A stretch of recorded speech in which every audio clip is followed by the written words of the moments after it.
in New York, the House Book and some satires. Guess they are cocks that will not fight.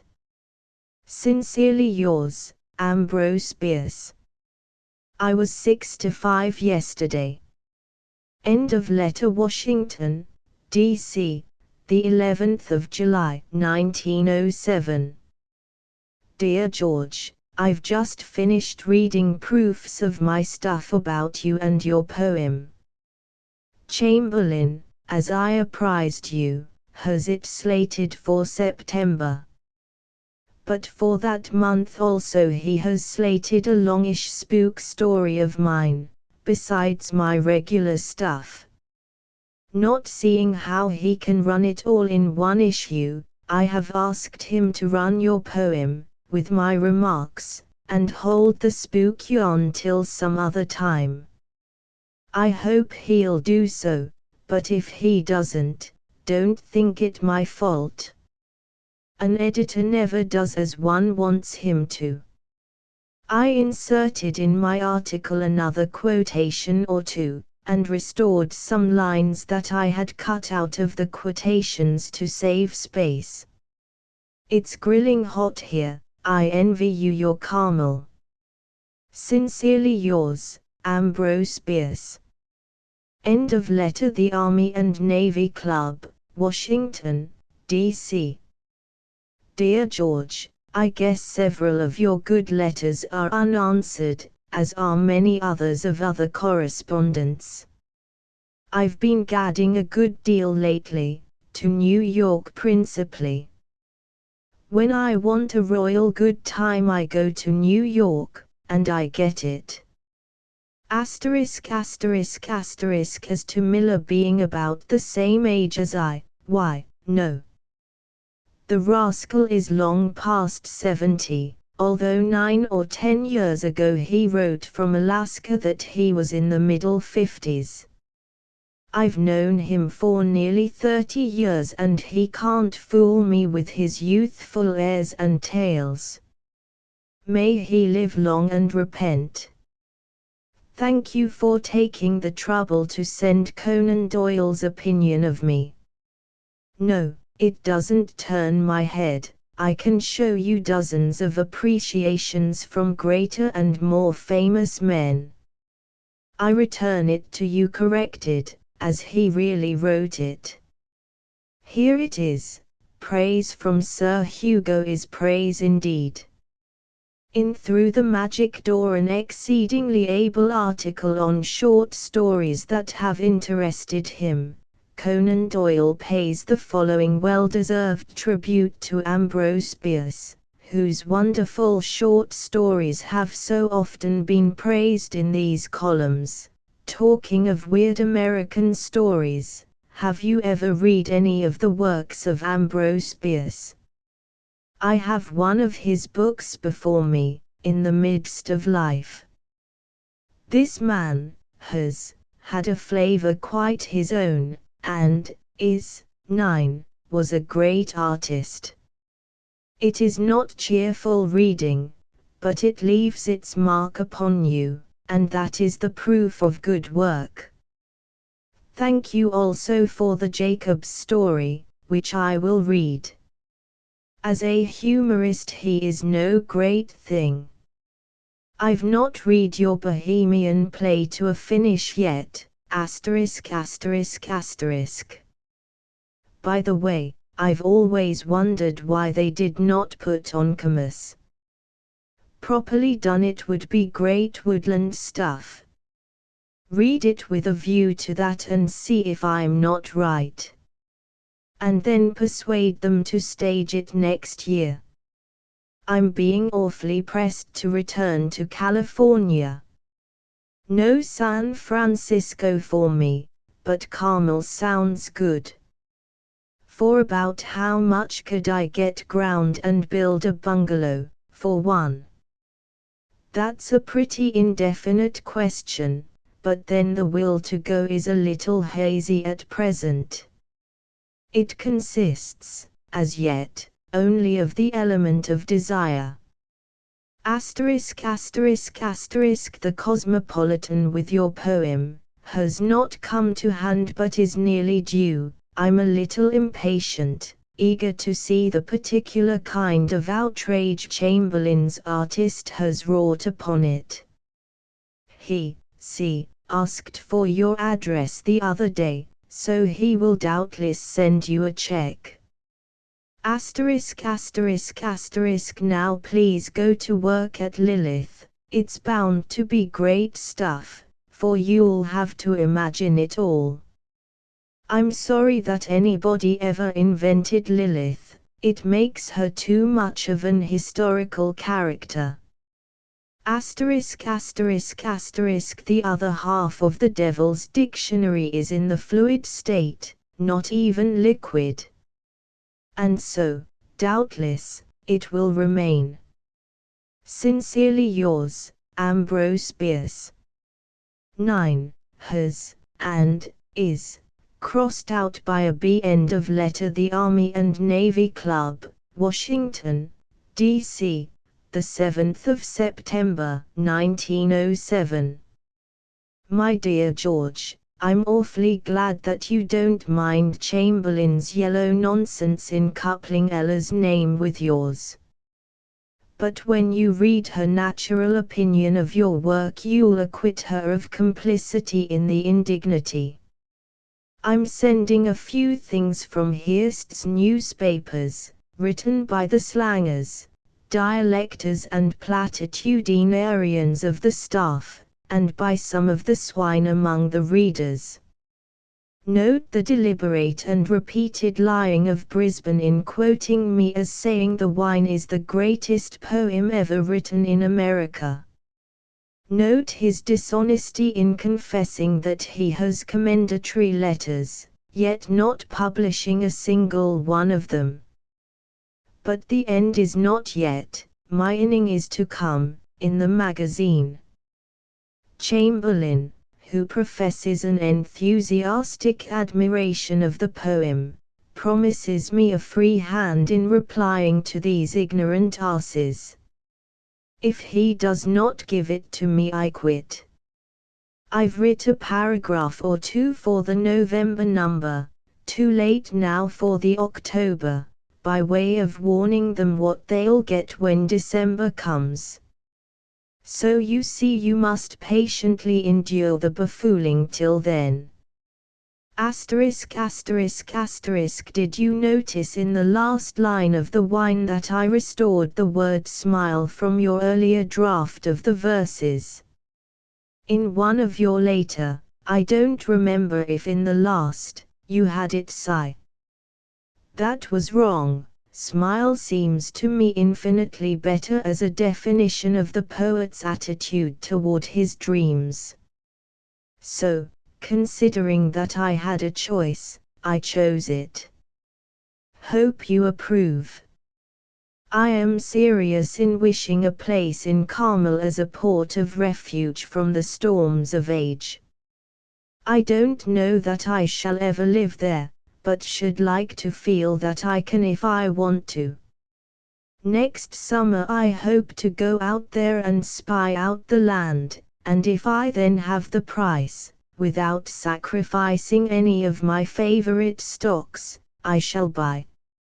I don't care for the grub question, should like to try the simple life, for I have already 2 gouty finger points as a result of the other kind of life. Of course if they all get that way I shan't mind, for I love uniformity.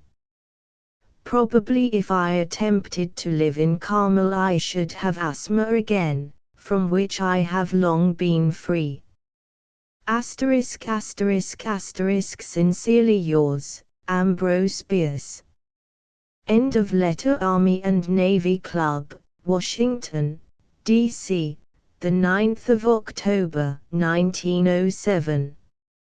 My dear Morrow, whether you prosper or not I'm glad you write instead of teaching. I have done a bit of teaching myself, but as the tuition was gratuitous I could pick my pupils, so it was a labor of love. I'm pretty well satisfied with the results. No, I'm not toiling much now. I've written all I care to, and having a pretty easy berth, writing for the Cosmopolitan only, and having no connection with Mr. Hearst's newspapers, I'm content. I have observed your story in success, but as I never read serials shall await its publication in covers before making a meal of it. You seem to be living at the old place in Valajo Street, so I judge that it was spared by the fire. I had some pretty good times in that house, not only with you and Mrs. Morrow, to whom my love, please, but with the dear Hogan girls. Poor Floddy. She is nearly a sole survivor now. I wonder if she ever thinks of us. I hear from California frequently through a little group of interesting folk who foregather at Carmel, whither I shall perhaps stray some day and there leave my bones. Meantime, I am fairly happy here. I wish you would add yourself to the Carmel crowd. You would be a congenial member of the gang and would find them worthwhile. You must know George Sterling, he is the high panjandrum and a gorgeously good fellow. Go get thee a bungalow at Carmel, which is indubitably the charmingest place in the state. As to San Francisco, with its labor union government, its thieves and other impossibilities, I could not be drawn into it by a team of behemoths. But California, I dare not permit myself to remember it. Yet this eastern country is not without charm. And my health is good here, as it never was there. Nothing ails me but age, which brings its own cure. God keep thee, go and live at Carmel. Sincerely yours, Ambrose Bierce. End of letter. The Army and Navy Club, Washington, D.C., the 29th of October, 1907. James D. Blake, Esquire. Dear Sir, it is a matter of no great importance to me, but the republication of the foolish books that you mention would not be agreeable to me. They have no kind of merit or interest. One of them, The Fiend's Delight, was published against my protest. The utmost concession that the compiler and publisher, the late John Camden Hatton, London, would make was to let me edit his collection of my stuff and write a preface. You would pretty surely lose money on any of them. If you cared to republish anything of mine you would, I think, do better with black beetles in amber or shapes of clay. The former sold well, and the latter would, I think, have done equally well if the earthquake and fire had not destroyed it, including the plates.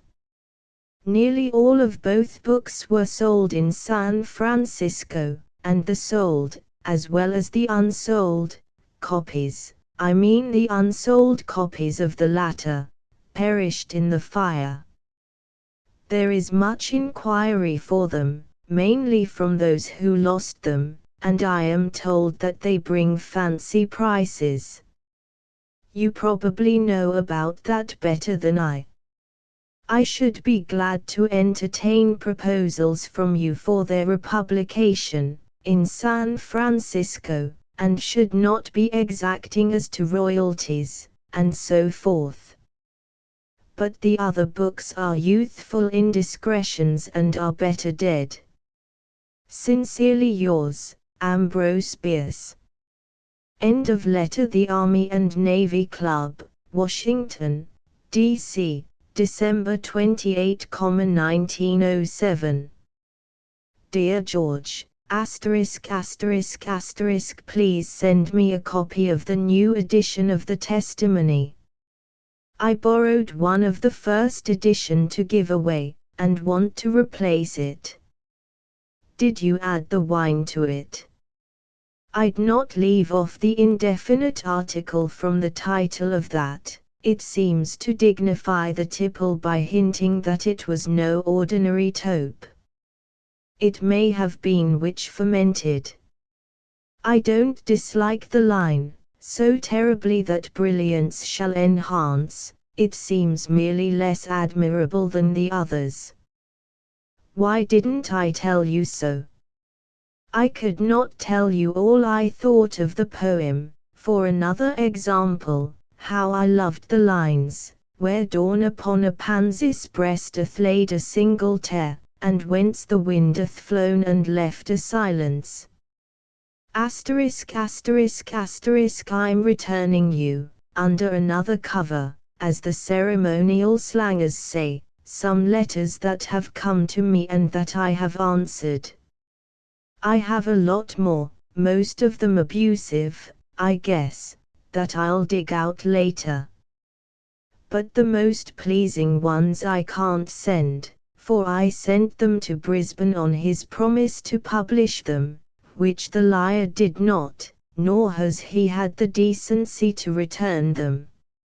I'm hardly sorry, for it gave me good reason to call him a peasant and a beast of the field. I'm always grateful for the chance to prod somebody. *****, I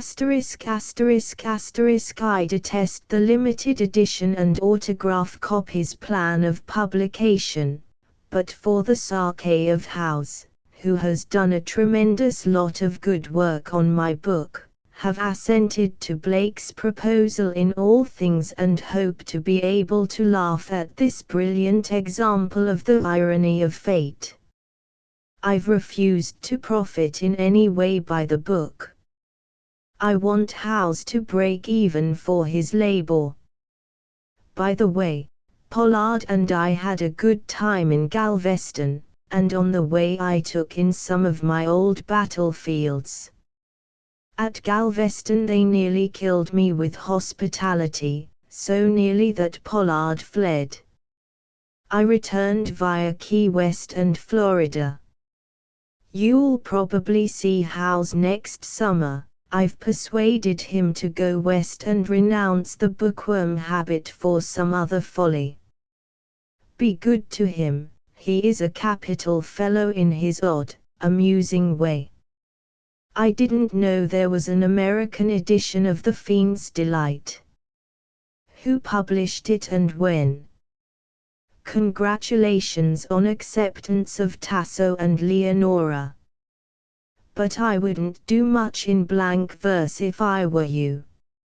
It betrays you, somehow, into mere straightaway expression, and seems to repress in you the glorious abundance of imagery and metaphor that enriches your rhyme work.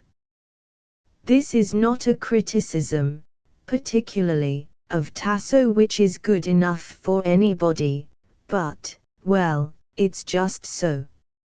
I'm not doing much. My stuff in the Cosmo comes last, and when advertisements crowd some of it is left off. Most of it gets in later, for of course I don't replace it with more work, but it is sadly antiquated. My checks, though, are always up to date.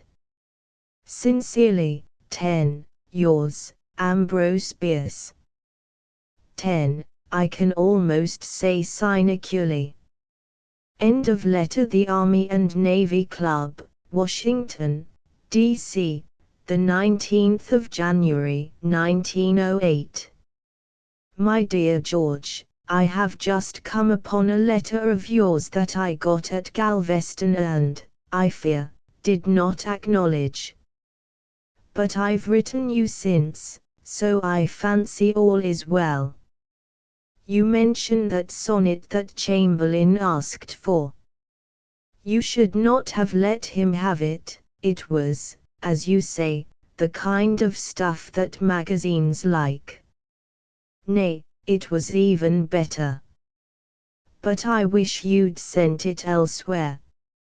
You owed it to me not to let the Cosmopolitan's readers see anything of yours, for a while, at least. That was less than great. Something as great as the sonnet that you sent to McClure's was what the circumstances called for. And strict concern of relativity, oh bother. That's not poetry. It's the slang of philosophy. I am still awaiting my copy of the New Testimony. That's why I'm scolding.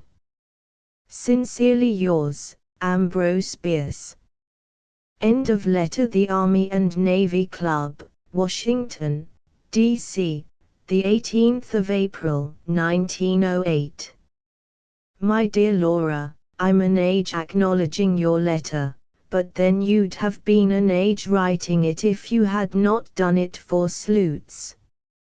And the other day I had one from him, written in his own improper person.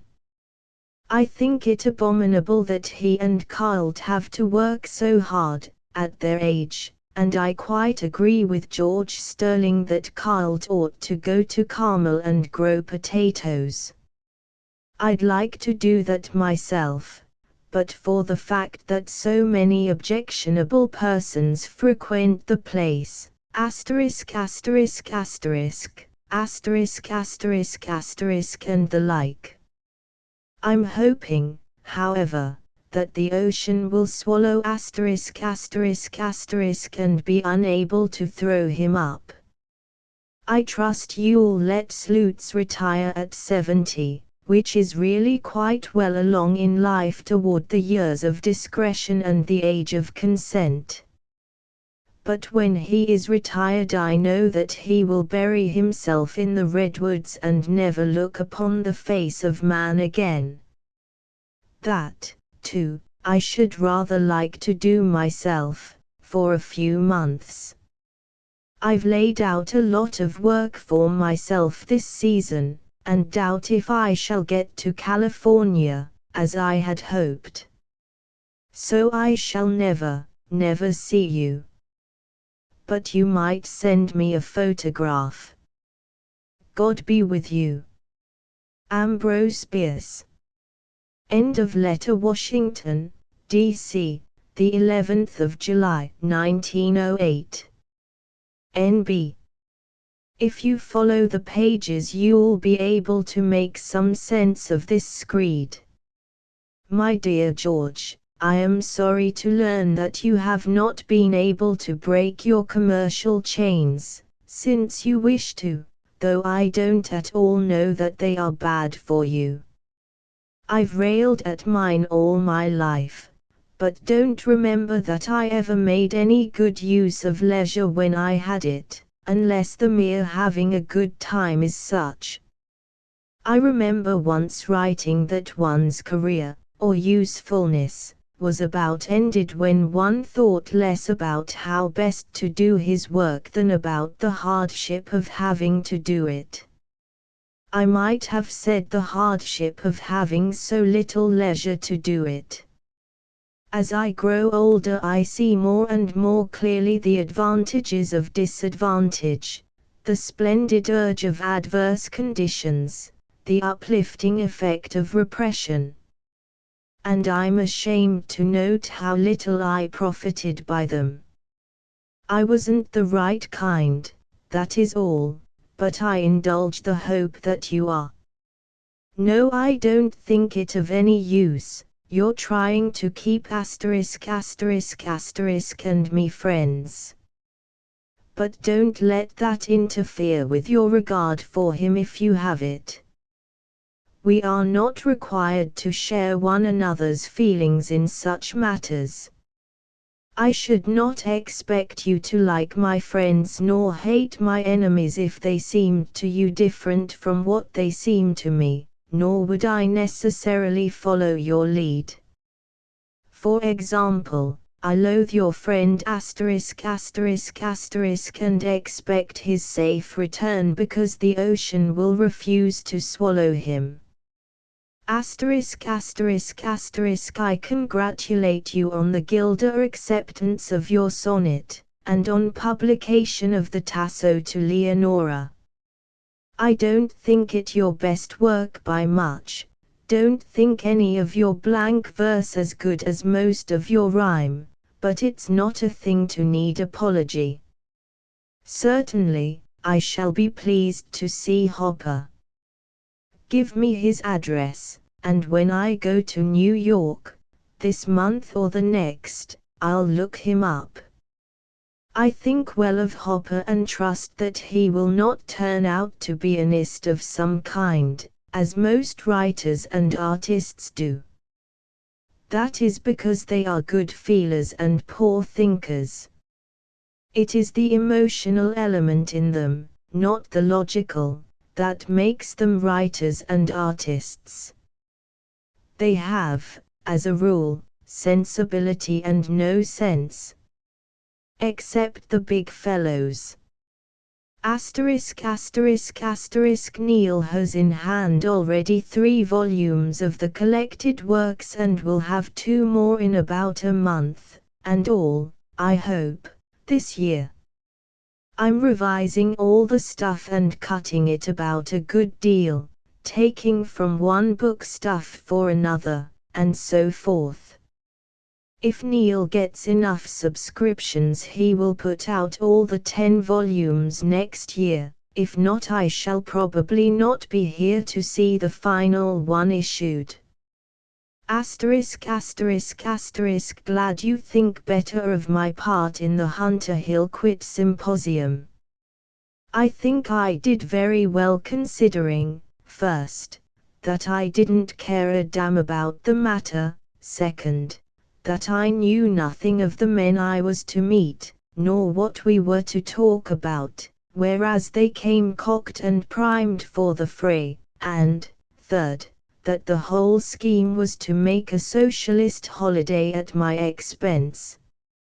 Of allists the socialist is perhaps the damnedest fool for, in this country, he is merely the cat that pulls chestnuts from the fire for the anarchist. His part of the business is to talk away the country's attention while the anarchist places the bomb. In some countries socialism is clean, but not in this. And everywhere the socialist is a dreamer and futilitarian. But I guess I'll call a halt on this letter, the product of an idle hour in garrulous old age. Sincerely yours, Ambrose Bierce. End of letter. The Army and Navy Club, Washington, D.C., the 7th of August, 1908. My dear Mr. Cahill, your note inquiring about Ashes of the Beacon interests me. You mention it as a pamphlet. I have no knowledge of its having appeared otherwise than as an article in the Sunday edition of the NY American. I do not recall the date. If it has been published as a pamphlet, or in any other form, separately, that is by itself, I should like awfully to know by whom, if you know. I should be pleased to send it to you, in the American, if I had a copy of the issue containing it, but I have not. It will be included in Volume I of my collected works to be published by the Neal Publishing Company, NY. That volume will be published probably early next year. But the work is to be in 10 or 12 costly volumes, and sold by subscription only. That buries it fathoms deep so far as the public is concerned. Regretting my inability to assist you, I am sincerely yours, Ambrose Bierce. End of letter. Washington, D.C., the 14th of August, 1908. Dear George, I am amused by your attitude toward the spaced sonnet, and by the docility of Gilda. If I had been your editor, I guess you'd have got back your sonnets. I never liked the space. If the work naturally divides itself into two parts, as it should, the space is needless. If not, it is worse than that. The space was the invention of printers of a comparatively recent period. Neither Petrarch nor Dante, as Gilda points out, knew of it.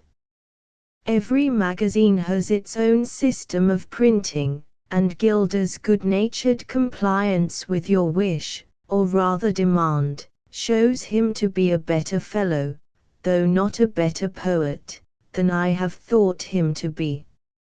As a victory of author over editor, the incident pleases. I've not yet been in New York, but expect to go soon. I shall be glad to meet Hopper if he is there. Thank you for the article from Town Talk.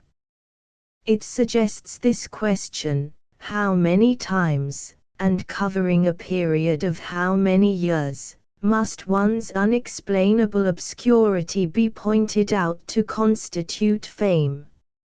Not knowing, I am almost disposed to consider myself the most famous of authors. I have pretty nearly ceased to be discovered, but my notoriety as an obscurian may be said to be worldwide and apparently everlasting. The trouble, I fancy, is with our vocabulary, the lack of a word meaning something intermediate between popular and obscure, and the ignorance of writers as to the reading of readers.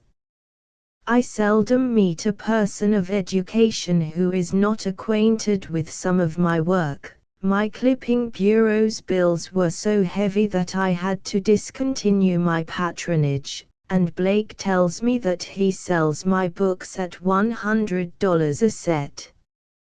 Rather amusing all this to one so widely unknown. I sometimes wonder what you think of Skiff's new book. Does it perform the promise of the others? In the dedicatory poem it seems to me that it does, and in some others. As a good socialist you are bound to like that poem because of its political economic views. I like it despite them. The dome of the Capitol roars with the shouts of the Caesars of crime is great poetry, but it is not true. I am rather familiar with what goes on in the Capitol, not through the muckrakers, who pass a few days here investigating and then look into their pockets and write, but through years of personal observation and personal acquaintance with the men observed. There are no Caesars of crime, but about a dozen rascals, all told, mostly very small fellows. I can name them all. They are without power or influence enough to count in the scheme of legislation. The really dangerous and mischievous chaps are the demagogues, friends of the people. And they do all the shouting. Compared with the Congress of our forefathers, the Congress of today is as a flock of angels to an executive body of the Western Federation of Miners. When I showed the dome to ****, who had been reading his own magazine, the tears came into his voice, and I guess his eyes, as he lamented the decay of civic virtue, the treason of the Senate and the rest of it. He was so affected that I hastened to brace him up with whiskey. He, too, was squirming about other persons' troubles, and with about as good reason as you. I think the present system is not frightful. It is all right, a natural outgrowth of human needs, limitations and capacities, instinct with possibilities of growth in goodness, elastic, and progressively better. Why don't you study humanity as you do the suns, not from the viewpoint of time, but from that of eternity? The Middle Ages were yesterday, Rome and Greece the day before. The individual man is nothing, as a single star is nothing. If this earth were to take fire, you would smile to think how little it mattered in the scheme of the universe. All the wailing of the egoist mob would not affect you. Then why do you squirm at the minute catastrophe of a few thousands or millions of pismires crushed under the wheels of evolution? Must the new heavens and the new earth of prophecy and science come in your little instant of life in order that you may not go howling and damning with Jack London up and down the earth that we happen to have? Nay, read history to get the long, large view, to learn to think in centuries and cycles. Keep your eyes off your neighbors and fix them on the nations. What poetry we shall have when you get, and give us, the testimony of the races. ******** I peg away at compilation and revision. I'm cutting about my stuff a good deal, changing things from one book to another, adding, subtracting and dividing. 5 volumes are ready, and Neil is engaged in a prospectus which he says will make me blush. I'll send it to you when he has it ready. Gertrude Atherton is sending me picture postals of Bert's Gaden and other scenes of the monk and the hangman's daughter. She found all the places exactly as described, the lakes, mountains, St. Bartolome, the cliff meadow where the edelweiss grows, and so forth. The photographs are naturally very interesting to me. Good night. Ambrose Bierce. End of letter. Army and Navy Club, Washington, D.C., the 12th of September, 1908. My dear Mr. Cahill, thank you for your good wishes for the collected works, an advertisement of which, with many blushes, I enclose. Sincerely yours, Ambrose Bierce. P.S. The ad is not sent in the hope that you will be so foolish as to subscribe, merely to show you. The edition deluxe business is not at all to my taste. I should prefer a popular edition at a possible price. End of letter. New York, the 6th of November, 1908. Dear George, your letter has just been forwarded from Washington. I'm here for a few days only, few days and full of trouble as the scriptureth it. The trouble is mainly owling, dining and booze. I'll not attempt an answer to your letter till I get home. ********** I'm going to read Hopper's book, and if it doesn't show him to be a asterisk asterisk asterisk or a asterisk asterisk asterisk, I'll call on him. If it does, I won't. I'm getting pretty particular in my old age. The muckrakers, blood boilers and little brothers of the bad are not congenial. By the way, why do you speak of my caning you? I did not suppose that you had joined the innumerable caravan of those who find something sarcastic or malicious in my good-natured raillery in careless controversy. If I choose to smile in ink at your inconsistency in weeping for the woes of individual others, meaning other humans, while you, of course, don't give a damn for the thousands of lives that you crush out every time you set down your foot, or eat a berry, why shouldn't I do so? One can't always remember to stick to trifles, even in writing a letter. Put on your skin, old man, I may want to poke about with my finger again. Asterisk asterisk asterisk, sincerely yours, Ambrose Bierce. End of letter. Washington, D.C., the 11th of December, 1908. Dear George, asterisk asterisk asterisk, I'm still working at my book. 7 volumes are completed and I've read the proofs of volume I. Your account of the movement to free the oppressed and downtrodden river from the tyranny of the sandbar tickled me in my lonesome rib. Surely no colony of reformers ever engaged in a more characteristic crusade against the established order and intolerable conditions.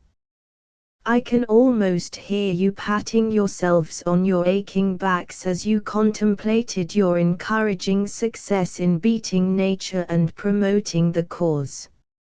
I believe that if I'd been there, my cold heart and indurated mind would have caught the contagion of the great reform. Anyhow, I should have appreciated the sunset which, characteristically, intervened in the interest of things as they are. I feel sure that whenever you socialists shall have found a way to make the earth stop turning over and over like a man in bed, as Joaquin might say, you will accomplish all the reforms that you have at heart. All that you need is plenty of time, a few kalpas, more or less, of uninterrupted daylight. Meantime, I await your new book with impatience and expectation. I have photographs of my brother's shack in the redwoods and feel strongly drawn in that direction, since, as you fully infer, Carmel is barred. Probably, though, I shall continue in the complicated life of cities while I last.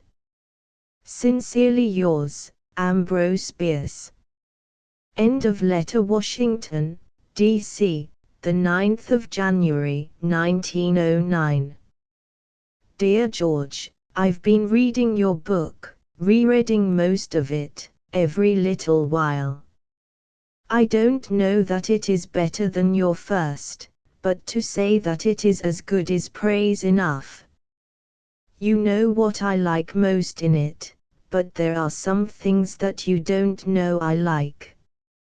For an example, Night in Heaven. It kipples a bit, but it is great. But I'm not going to bore you with a catalogue of titles. The book is all good. No, not, in my judgment, all, for it contains lines and words that I found objectionable in the manuscript, and time has not reconciled me to them. Your retention of them shows, however, that you agree with me in thinking that you have passed your prentice period and need no further criticism. So I welcome them. I take it that the cover design is Skiff's, perhaps because it is so good, for the little cuss is clever that way. Asterisk asterisk asterisk I rather like your defense of Jack London, not that I think it valid, but because I like loyalty to a friend whom one does not believe to be bad. The thick and thin loyalty never commended itself to me, it is too dog-like.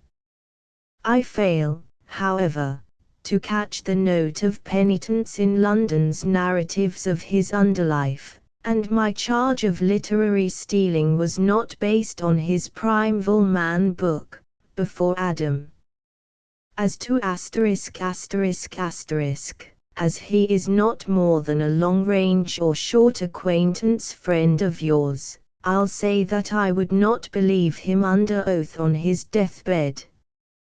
Asterisk asterisk asterisk the truth is, none of these howlers knows the difference between 1,000,000 and 1,000 nor between truth and falsehood. I could give you instances of their lying about matters here at the capital that would make even your hair stand on end. It is not only that they are all liars, they are mere children, they don't know anything and don't care to, nor, for prosperity in their specialties, need to.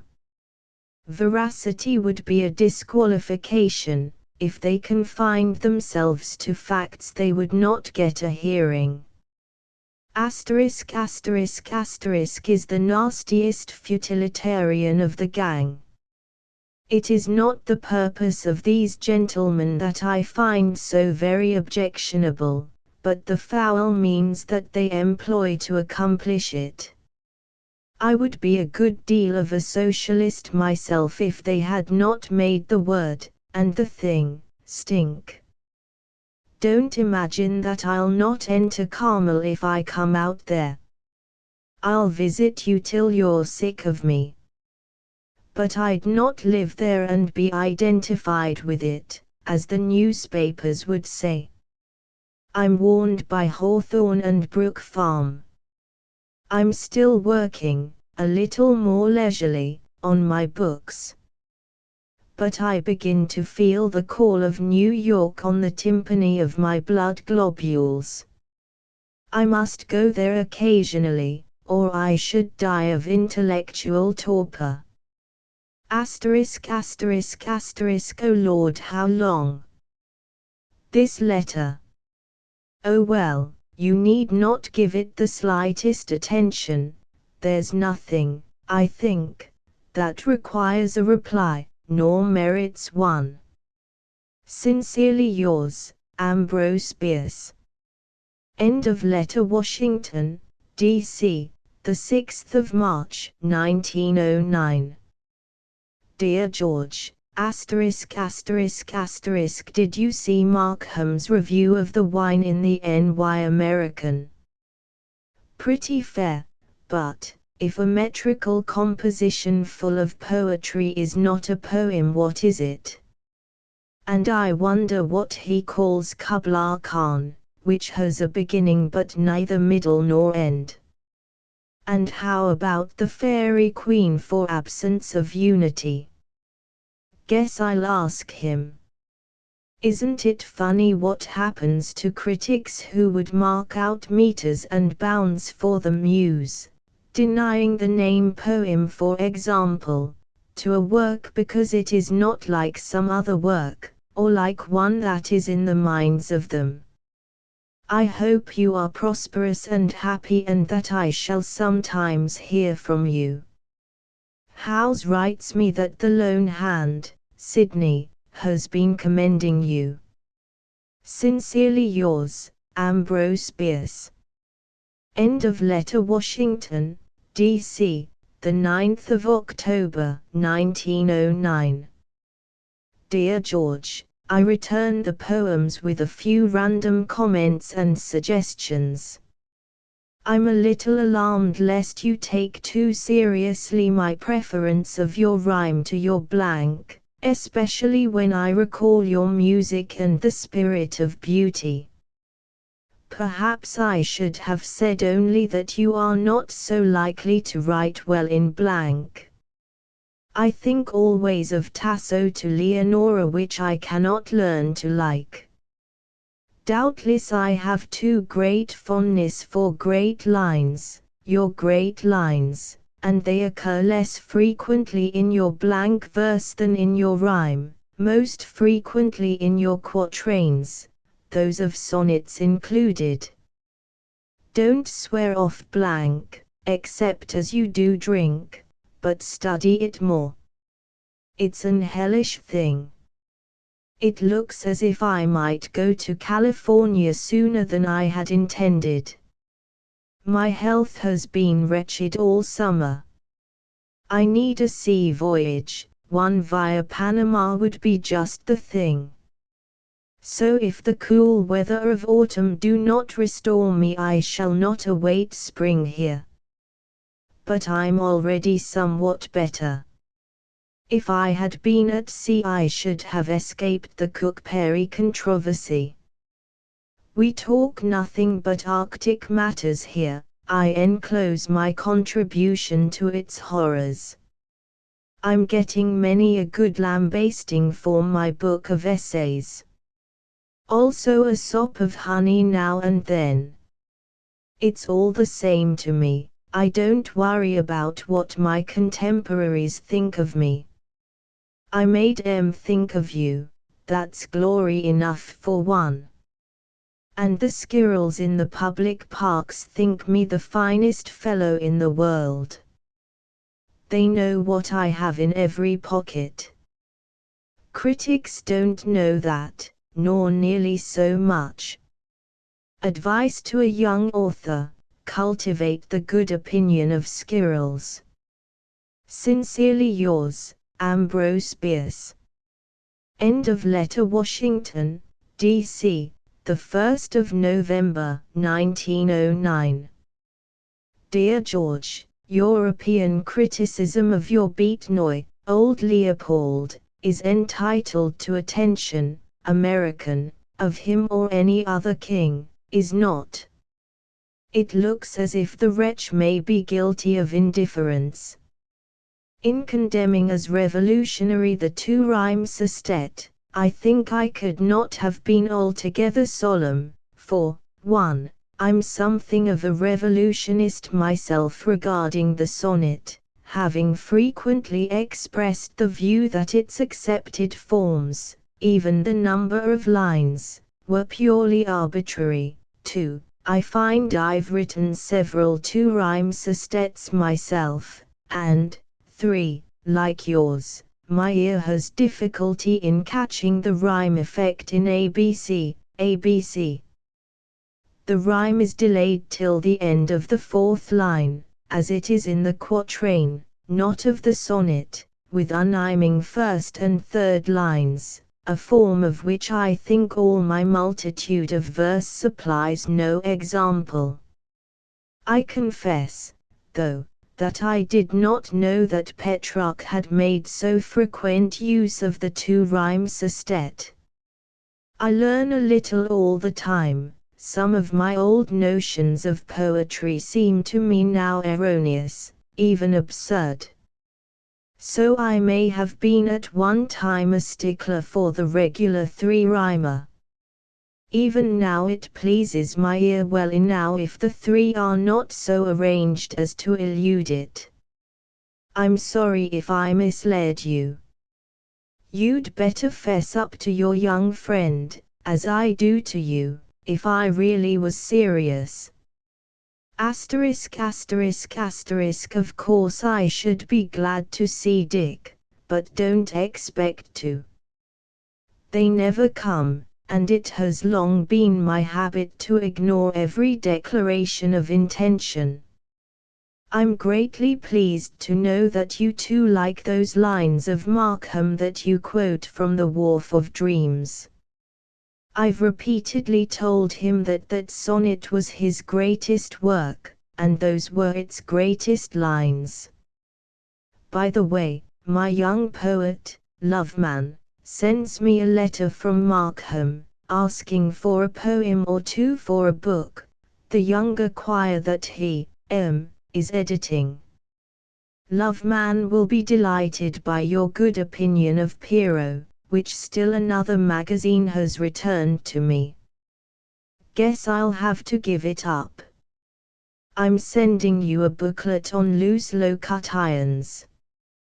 It is vilely gotten up, had to be so to sell for 25 cents, the price that I favored. I just noted down these things as I found them in my reading, or remembered them, until I had 400. Then I took about 50 from other books, and boiled down the needful damnation. Maybe I have done too much boiling down, making the stuff thick and slab. If there is another edition I shall do a little bettering. I should like some of those mussels, and, please God, shall help you cull them next summer. But the abalone, as a Christian comestible he is a stranger to me and the tooth o' me. I think you have had some correspondence with my friend Howes of Galveston. Well, here he is in his habit as he lives. Of the two figures in the picture Howes is the one on top. 11, good night.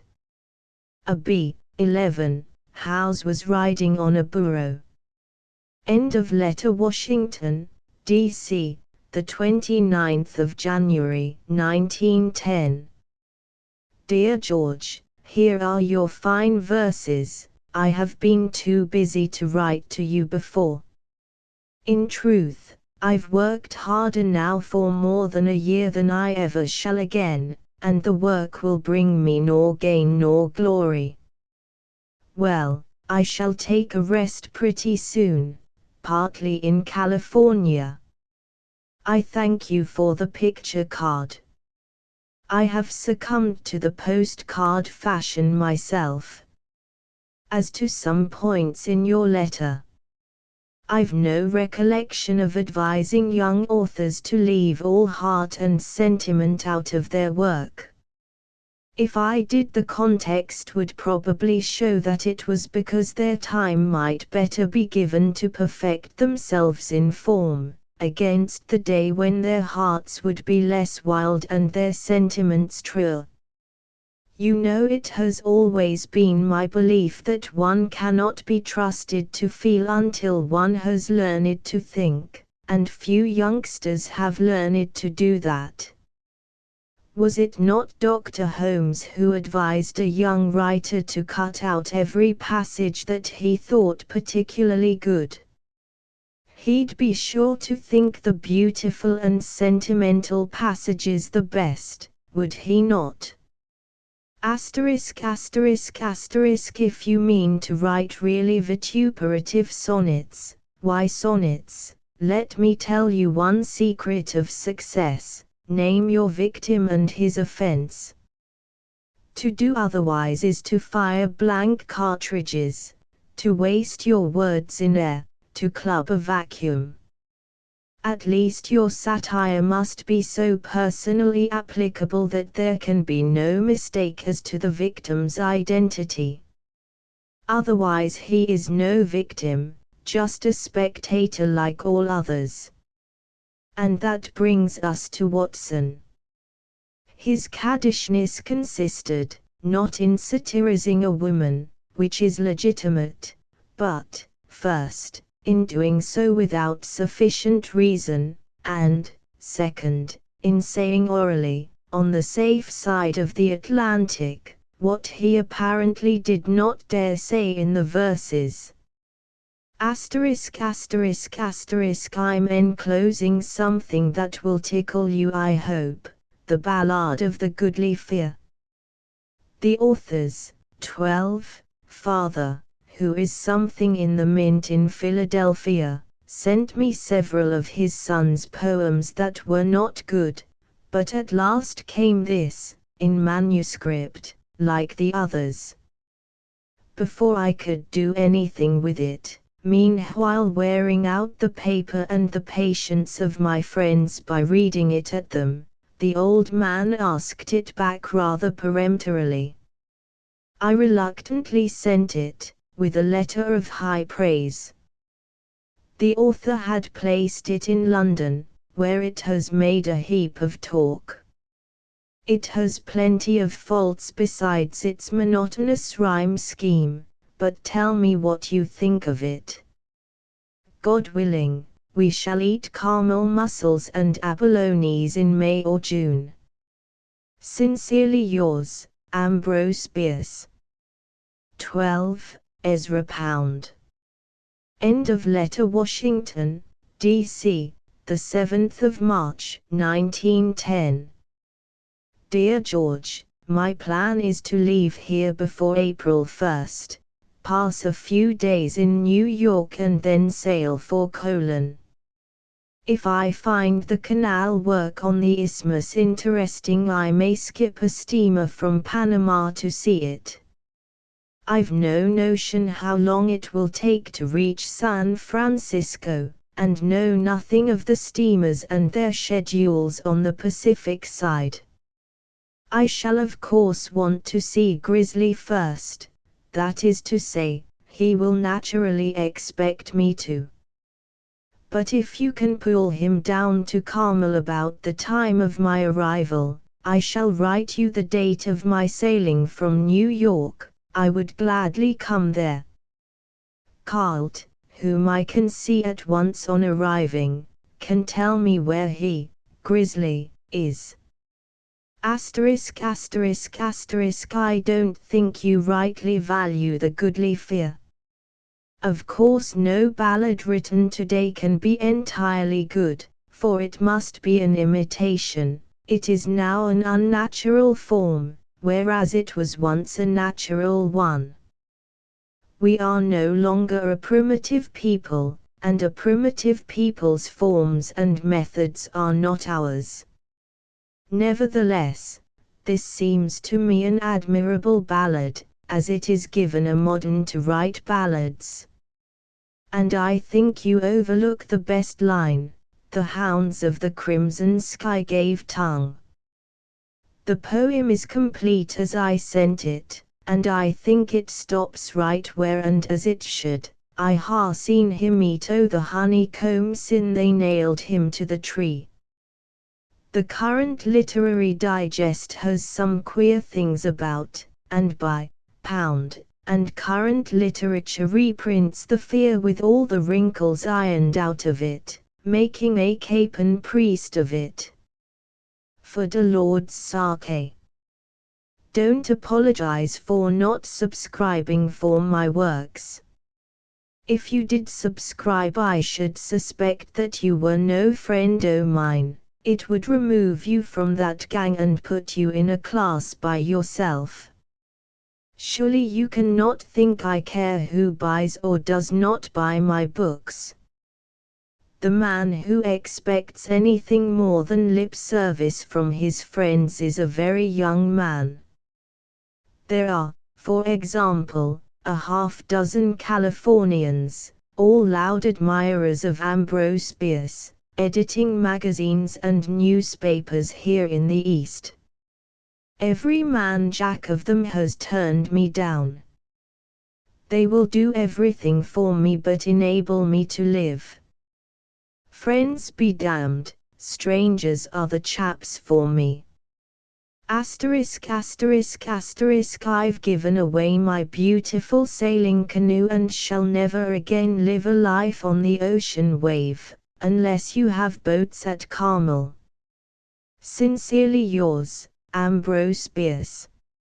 End of letter. Washington, D.C., Easter Sunday. Dear George, here's a letter from Loveman, with a kindly reference to you, that's why I send it. I'm to pull out of here next Wednesday, the 30th, but don't know just when I shall sail from New York, apparently when there are no more dinners to eat in that town and no more friends to visit. May God in His infinite mercy lessen the number of both. I should get into your neck o' woods early in May. Till then, God be with you instead. Ambrose Bierce. Easter Sunday. Why couldn't he stay put? End of letter. Washington, D.C., the 29th of March, 1910. Dear George, I'm all packed up, even my pens, for tomorrow I go to New York, whence I shall write you before embarking. Neil seems pleased by your permission to print, as congressmen say who can't make a speech yet want one in the record, for home consumption. Sincerely, Ambrose Bierce. End of letter. Guerneville, Cal., the 24th of May, 1910. Dear George, you will probably have learned of my arrival. This is my first leisure to apprise you. I took Carlt and Laura and came directly up here, where we all hope to see you before I see Carmel. Laura remains here for the week, perhaps longer, and Carlt is to come up again on Saturday. Of course you do not need an invitation to come whenever you feel like it. I had a pleasant enough voyage and have pretty nearly got the slosh of the sea out of my ears and its heave out of my bones. A bushel of letters awaits attention, besides a pair of lizards that I have undertaken to domesticate. So good morning. Sincerely yours, Ambrose Bierce. End of letter. The Key Route Inn, Oakland, the 25th of June, 1910. Dear George, you'll observe that I acted on your suggestion, and am here. Your little sisters are most gracious to me, despite my candid confession that I extorted your note of introduction by violence and intimidation. Baloo, 13, and his cubs went on to Guerneville the day of their return from Carmel. But I saw them. I'm deep in work, and shall be for a few weeks, then I shall be off to Carmel for a lungful of sea air and a bellyful of abalones and mussels. I suppose you'll be going to the midsummer jinks. Fail not to stop over here. I don't feel that I have really seen you yet. With best regards to Carrie. Sincerely yours, Ambrose Bierce. 13. Albert Bierce. End of letter. The Laguna Vista, Oakland, Sunday, the 24th of July, 1910. Dear George, supposing you to have gone home, I write to send the poem. Of course it is a good poem. But I begin to want to hear your larger voice again. I want to see you standing tall on the heights, above the flower belt and the bird belt. I want to hear, like ocean on a western beach, the surge and thunder of the Odyssey as you Odyssey it. I think I met that dog **** today, and as it was a choice between kicking him and avoiding him, I chose the more prudent course. I've not seen your little sisters, they seem to have tired of me. Why not? I have tired of myself. Fail not to let me know when to expect you for the Guerneville trip. *****, sincerely yours, Ambrose Bierce.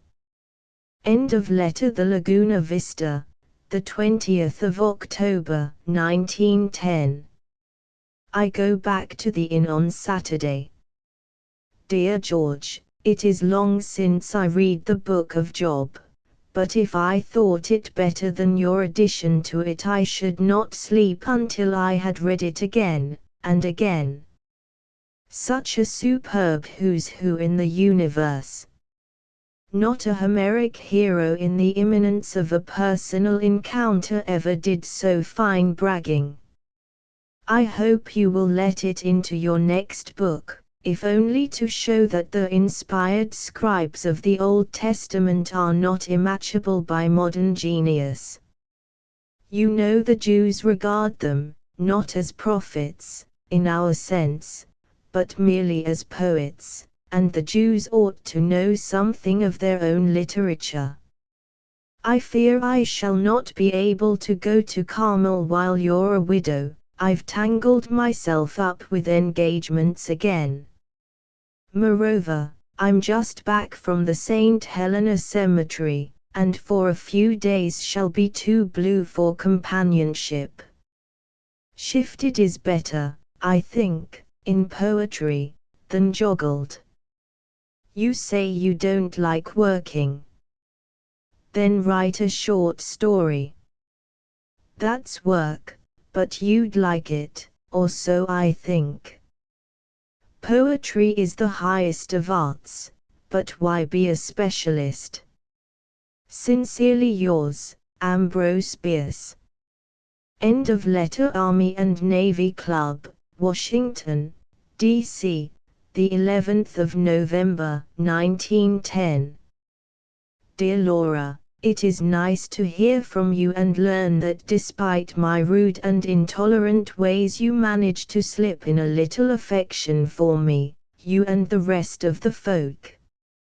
And really I think I left a little piece of my heart out there, mostly in Berkeley. It is funny, by the way, that in falling out of love with most of my old sweethearts and semi-sweethearts I should fall in love with my own niece. It is positively scandalous. I return Sloot's letter. It gave me a bit of a shock to have him say that he would probably never see me again. Of course that is true, but I had not thought of it just that way. Had not permitted myself to, I suppose. And, after all, if things go as I'm hoping they will, Montezano will take me in again some day before he seems likely to leave it. We four may see the Grand Canon together yet. I'd like to lay my bones thereabout. The garments that you persuaded me were mine are not. They are probably Sterling's, and he has probably damned me for stealing them. I don't care, he has no right to dress like the filthy rich. Hasn't he any class consciousness? However, I am going to send them back to you by express. I'll mail you the paid receipt, so don't pay the charge that the company is sure to make. They charged me again for the 2 packages that you paid for, and got away with the money from the secretary of my club, where they were delivered. I had to get it back from the delivery man at the Cannon's Mouth, 34 caliber. With love to Carlt and Sloots, affectionately yours, Ambrose. End of letter. The Army and Navy Club, Washington, D.C., the 14th of November, 1910. Dear Laura, ******* you asked me about the relative interest of Yosemite and the Grand Canon. It is not easy to compare them, they are so different. In Yosemite only the magnitudes are unfamiliar, in the Canon nothing is familiar, at least. Nothing would be familiar to you, though I have seen something like it on the upper Yellowstone. The color scheme is astounding, almost incredible, as is the architecture. As to magnitudes, Yosemite is nowhere. From points on the rim of the Canon you can see 50, maybe 100, miles of it. And it is never twice alike. Nobody can describe it. Of course you must see it sometime. I wish our Yosemite party could meet there, but probably we never will. It is a long way from here, and not quite next door to Berkeley and Carmel. I've just got settled in my same old tenement house, the Olympia, but the club is my best address. Affectionately, Ambrose. End of letter. Washington, D.C., the 29th of November, 1910. Dear Laura, thank you very much for the work that you are doing for me in photography and China. I know it is great work. But take your time about it. I hope you all had a good Thanksgiving at Up Shack. That is my name for Sloot's Place. It will be understood by anyone that has walked to it from Montesano, carrying a basket of grub on a hot day. I trust Sterling got his waistcoat and trousers in time to appear at his uncle's dinner in other outer garments than a steel-pan coat. I am glad you like, or like to have, the books. You would have had all my books when published if I had supposed that you cared for them, or even knew about them. I am now encouraged to hope that someday you and Carlton Sloots may be given the light to see the truth at the heart of my views, which I have expounded for half a century, and will cease to ally yourselves with what is most hateful to me, socially and politically. I shall then feel, in my grave, that perhaps, after all, I knew how to write. Meantime, run after your false fool gods until you are tired. I shall not believe that your hearts are really in the chase, for they are pretty good hearts, and those of your gods are nests of nastiness and heavens of hate. Now I feel better, and shall drink a toddy to the tardy time when those whom I love shall not think me a perverted intelligence, when they shall not affirm my intellect and despise its work, confess my superior understanding and condemn all its fundamental conclusions. Then we will be a happy family, you and Carlt in the flesh and Sloots and I in our bones. My health is excellent in this other and better world than California. God bless you. Ambrose. End of letter. Washington, D.C., the 22nd of December, 1910. Dear Carlt, you had indeed something worth writing about, not only the effect of the impenitent mushroom, but the final and disastrous overthrow of that ancient superstition, Sloot's infallibility as a mushroomer. As I had expected to be at that dinner, I suppose I should think myself to have had a narrow escape. Still, I wish I could have taken my chance with the rest of you. How would you like 3 weeks of nipping cold weather, with a foot of snow? That's what has been going on here. Say, tell Sloots that the front footprints of a rabbit tracks are made by the animal's hind feet, straddling his forelegs. Could he have learned that important fact in California, except by hearsay? Observe, therefore, the superiority of this climate. Ambrose. End of letter. Washington, D.C., the 26th of January, 1911. Dear Laura, I have just received a very affectionate letter from ***** and now know that I did her an injustice in what I carelessly wrote to you about her incivility to me after I had left her. It is plain that she did not mean to be uncivil in what she wrote me on a postal card which I did not look at until I was in the train, She just didn't know any better. So I have restored her to favor, and hope that you will consider my unkind remarks about her as unwritten. Guess I'm addicted to going off at half-cock anyhow. Affectionately, Ambrose.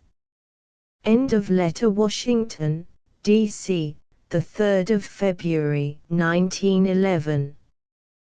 Dear Laura, I have the Yosemite book, and Miss Christie Anzen has the Mandarin coat. I thank you very much. The pictures are beautiful, but of them all I prefer that of Nanny bending over the stove. True, the face is not visible, but it looks like you all over. I'm filling out the book with views of the Grand Canyon, so as to have my scenic treasures all together. Also I'm trying to get for you a certain book of Canon pictures, which I neglected to obtain when there. You will like it, if I get it.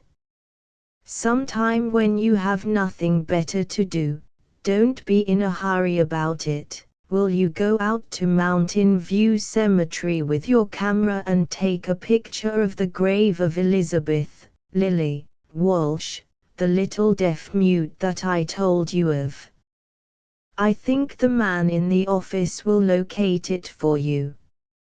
It is in the Catholic part of the cemetery, St. Mary's. The name Lily Walsh is on the beveled top of the headstone, which is shaped like this. Headstone. You remember I was going to take you there, but never found the time. Miss Christie Anzen says she is writing, or has written you.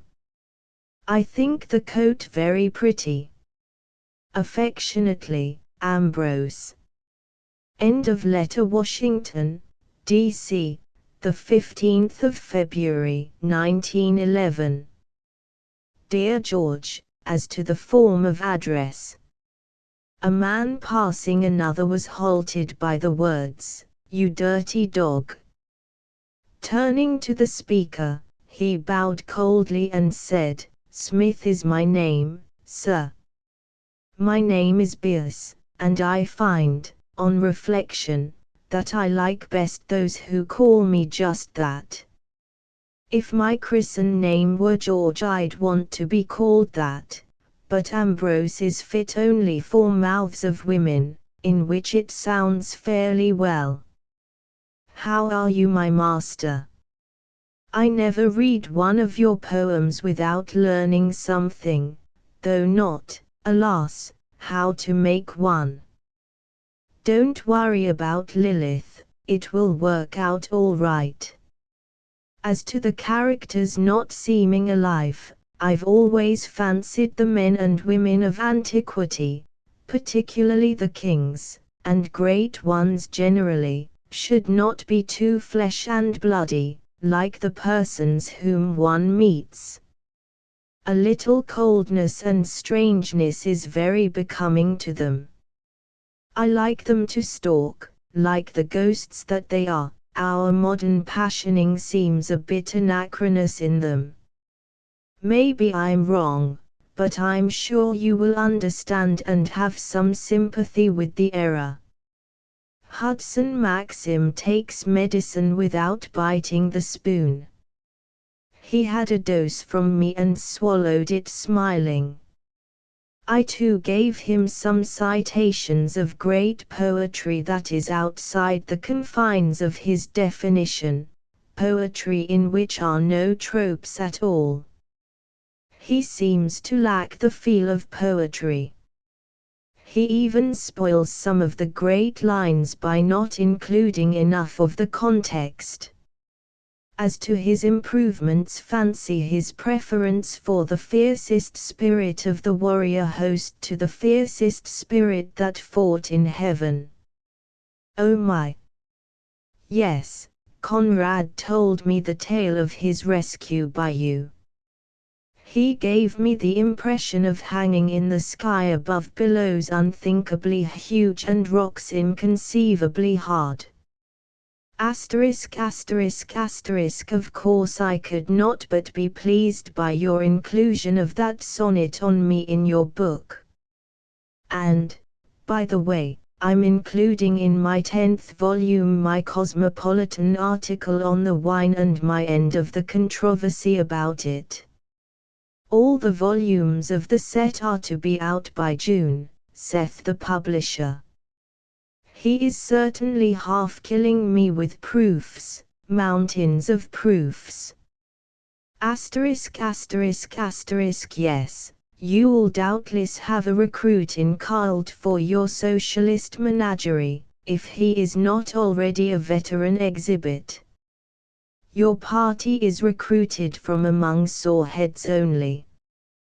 There are some 25,000 of them, soreheads, in this neck o' woods, all disloyal, all growling at the government which feeds and clothes them twice as well as they could feed and clothe themselves in private employment. They move heaven and earth to get in, and they never resign, just take it out in abusing the government. If I had my way, nobody should remain in the civil service more than 5 years. At the end of that period all are disloyal. Not one of them cares a rap for the good of the service or the country, as we soldiers used to do on $13 a month, with starvation, disease and death thrown in. Their grievance is that the government does not undertake to maintain them in the style to which they choose to accustom themselves.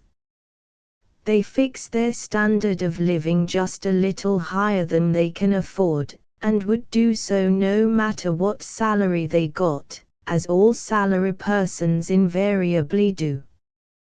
Then they damn their employer for not enabling them to live up to it. If they can do better outside, why don't they go outside and do so? If they can't, which means that they are getting more than they are worth, what are they complaining about? What this country needs, what every country needs occasionally, is a good hard bloody war to revive the vice of patriotism on which its existence as a nation depends. Meantime, you socialists, anarchists and other sentimentalites and futilitarians will find the civil service your best recruiting ground, for it is the land of reasonless discontent. I yearn for the strong-handed dictator who will swat you all on the mouths o' you till you are heard to cease. Until then, how? Drinking. Yours sincerely, Ambrose Bierce. End of letter. Washington, D.C., the 19th of February, 1911.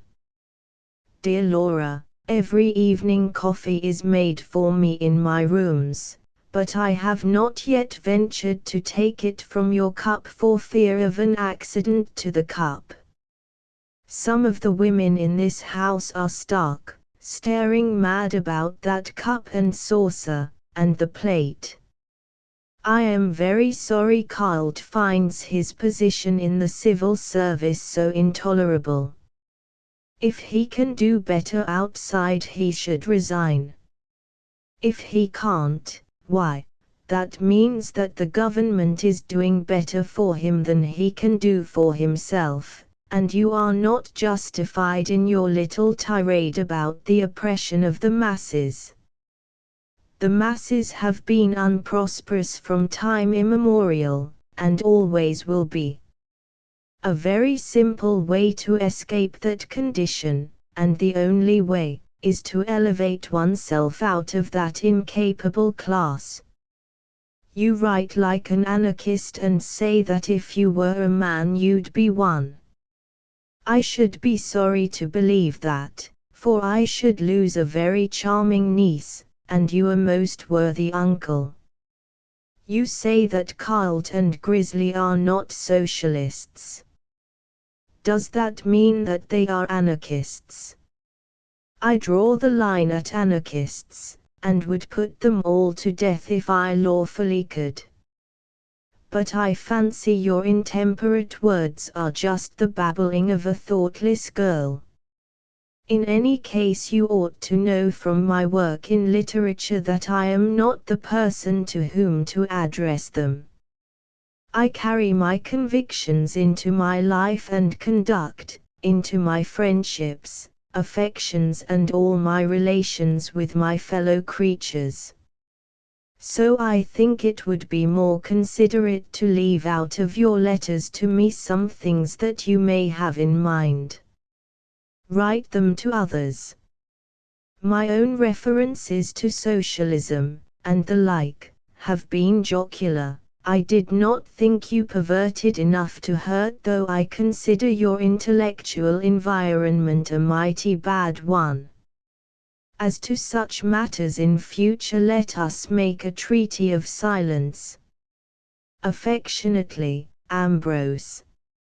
End of letter. The Army and Navy Club, Washington, D.C., the 1st of March, 1911. My dear Ruth, it is pleasant to know that the family Robertson is seeing things and enjoying them. I hate travel, but find it delightful when done by you, instead of me. Believe me, I have had great pleasure in following you by your trail of words, as in the sport known as the paper chase. And now about the little story. Your refusal to let your father amend it is no doubt dreadfully insubordinate, but I brave his wrath by approval.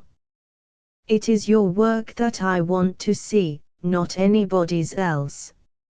I've a profound respect for your father's talent, as a literator. He is the best physician that I know, but he must not be coaching my pupil, or he and I, as Mark Twain said of Mrs. Astor, will have a falling out. The story is not a story. It is not narrative, and nothing occurs. It is a record of mental mutations, of spiritual vicissitudes, states of mind. That is the most difficult thing that you could have attempted. It can be done acceptably by genius and the skill that comes of practice, as can anything. You are not quite equal to it, yet. You have done it better than I could have done it at your age, but not altogether well, as doubtless you did not expect to do it. It would be better to confine yourself at present to simple narrative. Write of something done, not of something thought and felt, except incidentally. I'm sure it is in you to do great work, but in this writing trade, as in other matters, excellence is to be attained no otherwise than by beginning at the beginning, the simple at first, then the complex and difficult. You cannot go up a mountain by a leap at the peak. I'm retaining your little sketch till your return, for you can do nothing with it, nor can I.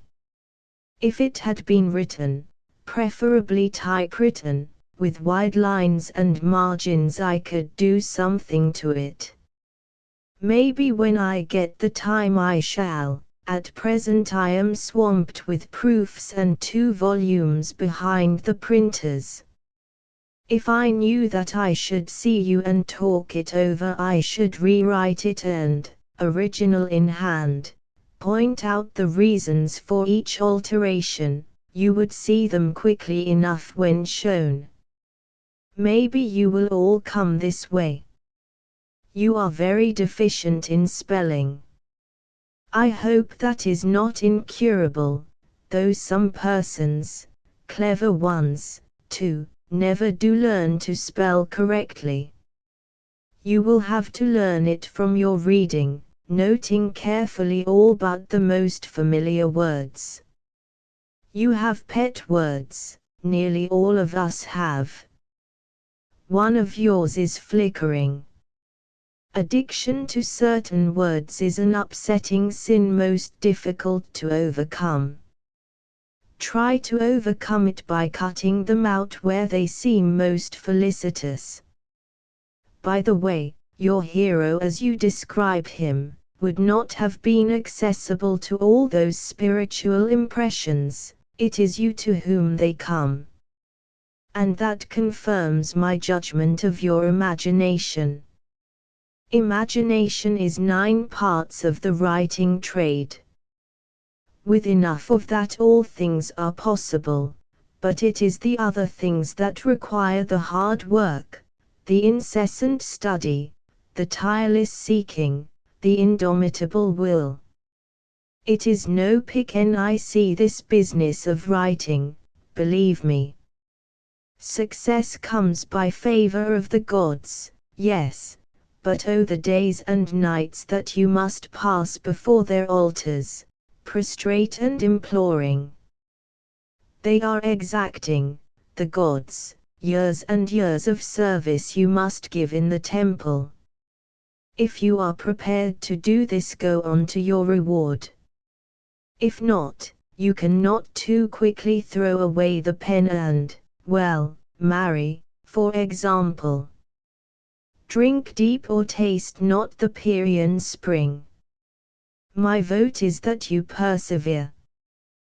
With cordial regards to all good Robertsons, I think there are no others. I am most sincerely your friend, Ambrose Bierce. End of letter. Washington, D.C., the 20th of April, 1911. Dear Laura, thank you for the pictures of the Sloots fireplace and Joe Gans. I can fancy myself cooking a steak in the one, and the other eating one better cooked. I'm glad I've given you the Grand Canyon fever, for I hope to revisit the place next summer, and perhaps our Yosemite bunch can meet me there. My outing this season will be in Broadway in Little Old New York. That is not as good as Montesano, but the best that I can do. You must have had a good time with the Sterlings, and doubtless you all suffered from overfeeding. Carl's action in denuding the shaggy pelt of his hands meets with my highest commendation, but you'd better look out. It may mean that he has a girl, a Jewess descended from Jacob, with an hereditary antipathy to anything like Esau. Carl was an Esaurian. You'll have to overlook some bad errors in Volume V of the CW. I did not have the page proofs. Some of the verses are unintelligible. That's the penalty for philandering in California instead of sticking to my work. Affectionately, Ambrose. End of letter. Washington, D.C., the 28th of April, 1911. Dear George, I've been having Noctis Ambrosianae with the House of Orchids, though truly it came untimely, for I've not yet done reading your other books. Don't crowd the dancers, please. I don't know, and you don't care, what poem in it I like best, but I get as much delight out of these lines as out of any, such flowers pale as are worn by the goddess of a distant star, before whose holy eyes beauty and evening meet. And, but what's the use? I can't quote the entire book. I'm glad you did see your way to make Memory a female. To hads with bonnets chatter of gems and jewels, among the minor poetic properties they are better, to my taste, than flowers. By the way, I wonder what lightness Bonnet found in the apothecary verses. They seem to me very serious. Rereading and rereading of the job confirm my first opinion of it. I find only one bad break in it, and that not inconsistent with God's poetry in the real job, ropes of adamant. A rope of stone is imperfectly conceivable, is, in truth, mixed metaphor. I think it was a mistake for you to expound to Ned Hamilton, or anybody, how you wrote the 43rd chapter or anything. When an author explains his methods of composition, he cannot expect to be taken seriously. 9 writers in 10 wish to have it thought that they dash off things. Nobody believes it, and the judicious would be sorry to believe it. Maybe you do, but I guess you work hard and honestly enough over the sketch dashed off. If you don't, do. Asterisk asterisk asterisk with love to carry, I will leave you to your sea gardens and abalones. Sincerely yours, Ambrose Bierce. I'm off to Broadway next week for a season of old gentlemanly revelry. End of letter. Washington, D.C., the 2nd of May, 1911. Dear George, in packing, I'm going to New York. I find this tidal typocrypt, and fear that I was to have returned it. Pray God it was not my neglect to do so that kept it out of the book. But if not, what did keep it out? Maybe the fact that it requires in the reader an uncommon acquaintance with the scriptures. If Robertson publishes any more books for you, don't let him use silver leaf on the cover. It is not silver, cannot be neatly put on, and will come off. The wine book is incomparably better and more tasteful than either of the others. By the way, I stick to my liking for Skiff's little vignette on the wine.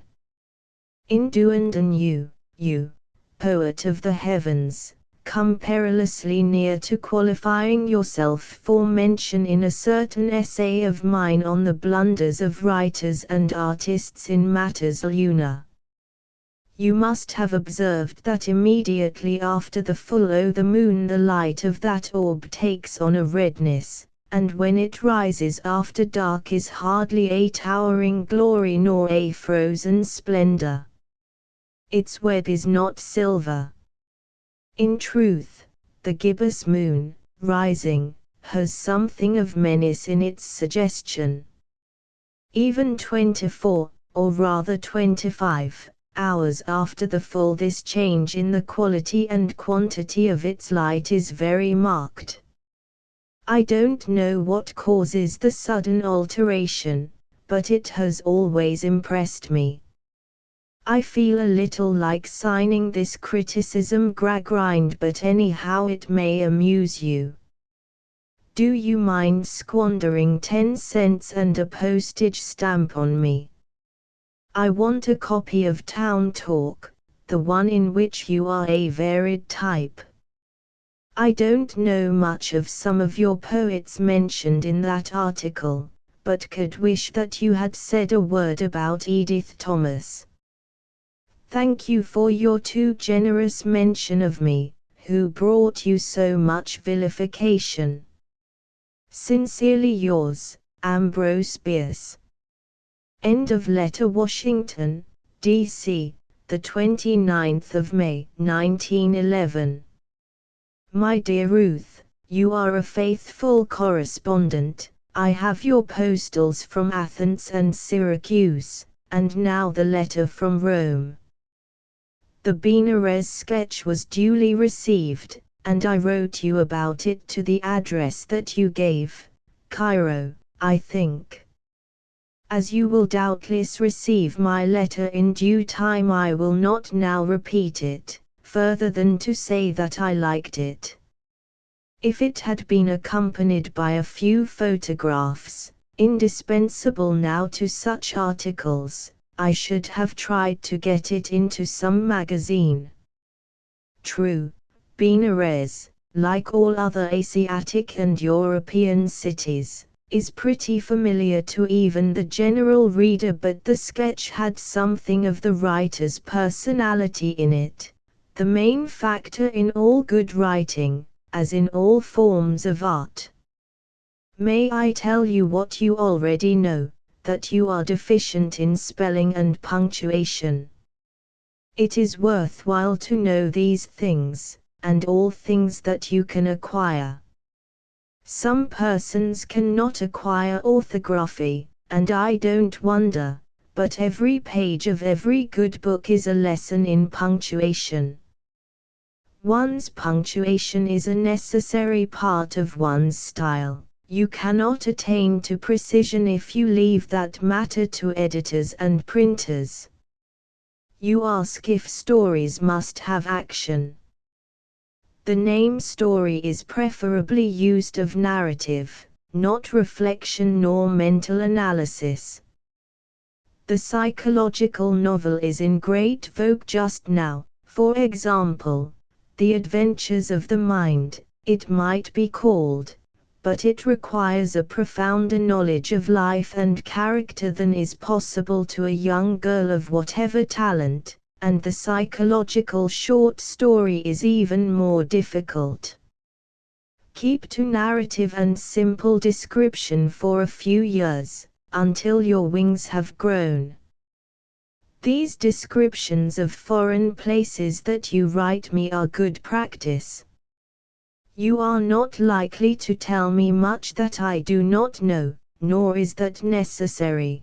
But your way of telling what I do know is sometimes very interesting as a study of you. So write me all you will, and if you would like the letters as a record of your travels you shall have them back. I am preserving them. I judge from your letter that your father went straight through without bothering about me.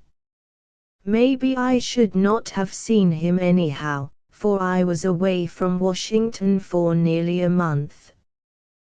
Please give my love to your mother and sister, whom, of course, you are to bring here. I shall not forgive you if you do not. Yes, I wish that you lived nearer to me, so that we could go over your work together.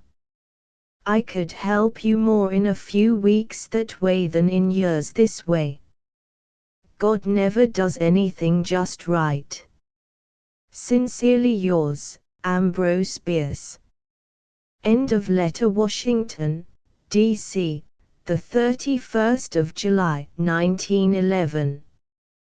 Dear George, thank you for that Times review. It is a trifle less malicious than usual, regarding me, that is all.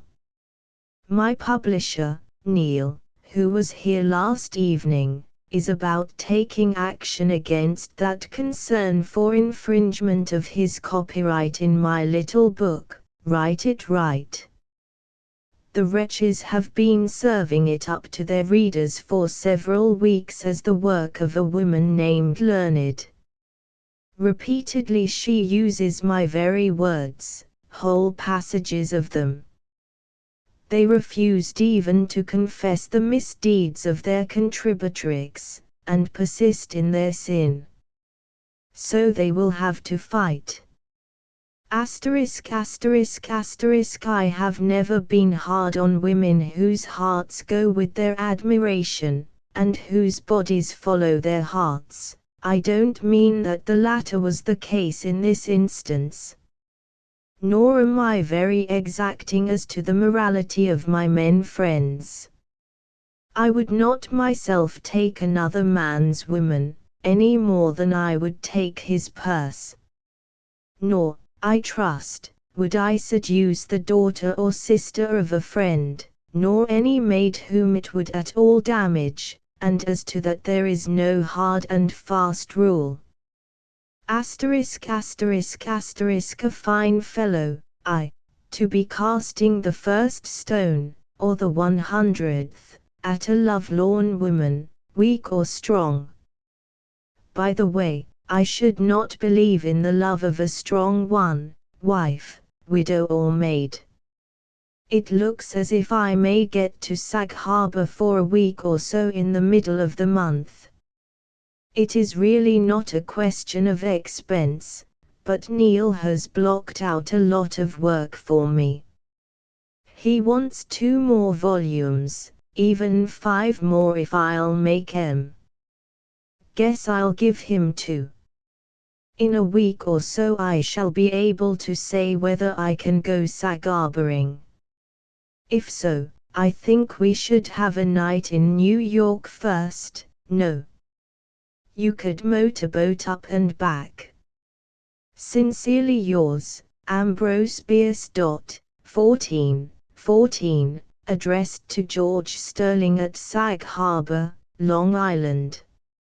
End of letter. Washington, D.C., Monday, the 7th of August, 1911. Dear George, in one of your letters you were good enough to promise me a motorboat trip from New York to Sag Harbor. I can think of few things more delightful than navigating in a motorboat the sea that I used to navigate in an open canoe. It will seem like progress. So if you are still in that mind, please write me what day after Saturday next you can meet me in New York and I'll be there. I should prefer that you come the day before the voyage and dine with me that evening. I always stay at the Hotel Navarre, 7th Avenue and 38th Street. If unable to get in there, I'll leave my address there. Or, tell me where you will be. Sincerely yours, Ambrose Bierce. If the motorboat plan is not practicable, let me know and I'll go by train or steamer. It will not greatly matter. End of letter. Washington, D.C., Tuesday, the 8th of August, 1911. Dear George, kindly convey to young Smith of Auburn my felicitations on his admirable Ode to the Abyss, a large theme, treated with dignity and power. It has many striking passages, such, for example, as the roams of ruined spheres. I'm conscious of my sin against the rhetoricians in liking that, for it jolts the reader out of the abyss and back to earth. Moreover, it is a metaphor which belittles, instead of dignifying. But I like it. He is evidently a student of George Sterling, and being in the formative stage, cannot, why should he, conceal the fact. My love to all good Californians of the Sag Harbor colony. Sincerely yours, Ambrose Bierce. End of letter. Washington, D.C., the 16th of November, 1911. Dear George, it is good to know that you are again happy, that is to say, you are in Carmel. For your future happiness, if success and a certain rounding off of your corners would bring it, as I think, I could wish you in New York or thereabout. As the scriptureth it, it is not good for a man to be in Carmel, revised in version. I note that at the late election California damned herself to a still lower degradation and is now unfit for a white man to live in. Initiative, referendum, recall, employers' liability, women's suffrage, yeah. But you are not to take too seriously my dislike of 15. I like him personally very well, he talks like a normal human being. It is only that damned book of his. He was here and came out to my tenement a few evenings ago, finding me in bed and helpless from lumbago, as I was for weeks. I am now able to sit up and take notice, and there are even fears for my recovery. My enemies would say, as Byron said of Lady B, I am becoming dangerously well again. As to harlots, there are not 10 in 100 that are such for any other reason than that they wanted to be. Their exculpatory stories are mostly lies of magnitude. Sloots writes me that he will perhaps walk over from the mine to Yosemite next summer.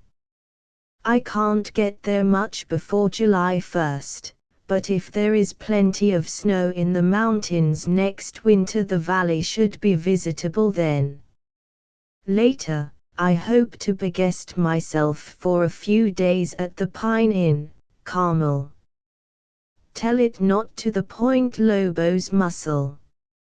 My love to Carrie. Sincerely yours, Ambrose Bierce. 15. Excised by G.S. End of letter. Washington, D.C., the 27th of December, 1911. Dear George, as you do not give me that lady's address, I infer that you no longer care to have me meet her, which is a relief to me. Yes, I'm a bit broken up by the death of Pollard, whose body I assisted to burn. He lost his mind, was paralyzed, had his head cut open by the surgeons, and his sufferings were unspeakable. Had he lived he would have been an idiot, so it is all right, but oh, the difference to me. If you don't think him pretty bright, read any of his last 3 books, Their Day in Court, Masks and Minstrels, and Vagabond Journeys. He did not see the last one. Neil brought down copies of it when he came to Baltimore to attend the funeral. I'm hoping that if Carlt and Laura go to Wagner's mine and we go to Yosemite, Laura, at least, will come to us out there. We shall need her, though Carrie will find that Mrs. C&S will be no deadheads in the enterprise, to quote a political phrase of long ago. As to me, I shall leave my £10 each books at home and, like Saint Jerome, who never travelled with other baggage than a skull, be flying light. My love to Carrie. Sincerely, Ambrose Bierce. End of letter. Washington, D.C., the 5th of January, 1912. Dear Laura, it is good to hear from you again, even if I did have to give you a hint that I badly needed a letter. I am glad that you are going to the mine, if you go, though Berkeley and Oakland will not be the same without you. And where can I have my mail forwarded, and be permitted to climb in at the window to get it? As to pot steaks, toddies, and the like, I shall simply swear off eating and drinking.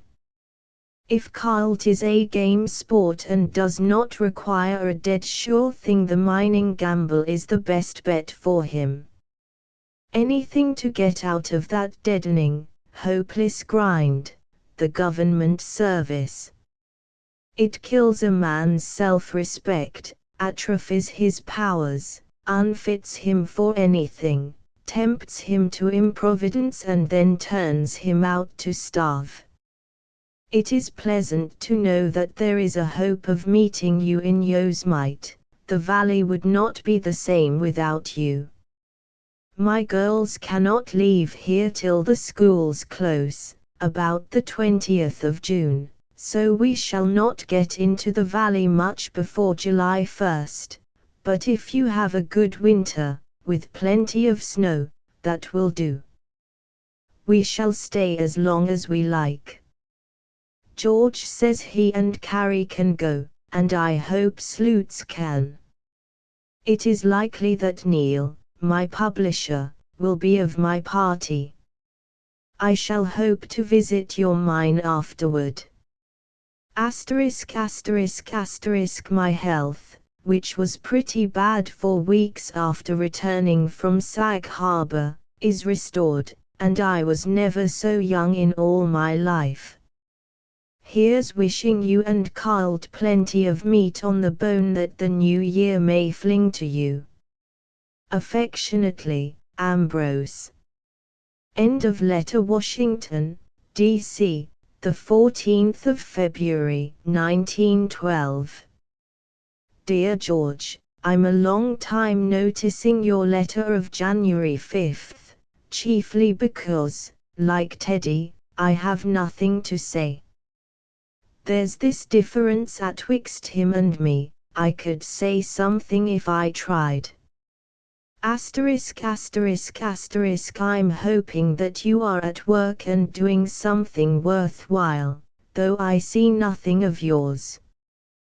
Battle against the encroaching abalone should not engage all your powers. That spearing salmon at night interests me, though doubtless the season will be over before I visit Carmel. Bear Yosemite in mind for latter part of June, and use influence with Laura and Grizzly, even if Carl should be inhumed in his mine. We've had about 7 weeks of snow and ice, the mercury around the 0 mark most of the time. Once it was 13 below. You'd not care for that sort of thing, I fancy. Indeed, I'm a bit fatigued of it myself, and on Saturday next, God willing, shall put out my prow to sea and bring up, I hope, in Bermuda, not, of course, to remain long. You did not send me the Wayninger article on sex and character, I mean the extract that you thought like some of my stuff. Sincerely yours, Ambrose Bierce. End of letter. Washington, D.C., the 25th of April, 1912. Dear George, I did not go to Bermuda, so I'm not back. But I did go to Richmond, a city whose tragic and pathetic history, of which one is reminded by everything that one sees there, always gets onto my nerves with a particular dejection. True, the history is some 50 years old, but it is always with me when I'm there, making solemn eyes at me. You're right about this season in the East. It has indeed been penitential. For the first time I am thoroughly disgusted and half-minded to stay in California when I go, a land where every prospect pleases, and only labor unions, progressives, suffragettes, and socialists, are vile. No, I don't think I could stand California, though I'm still in the mind to visit it in June.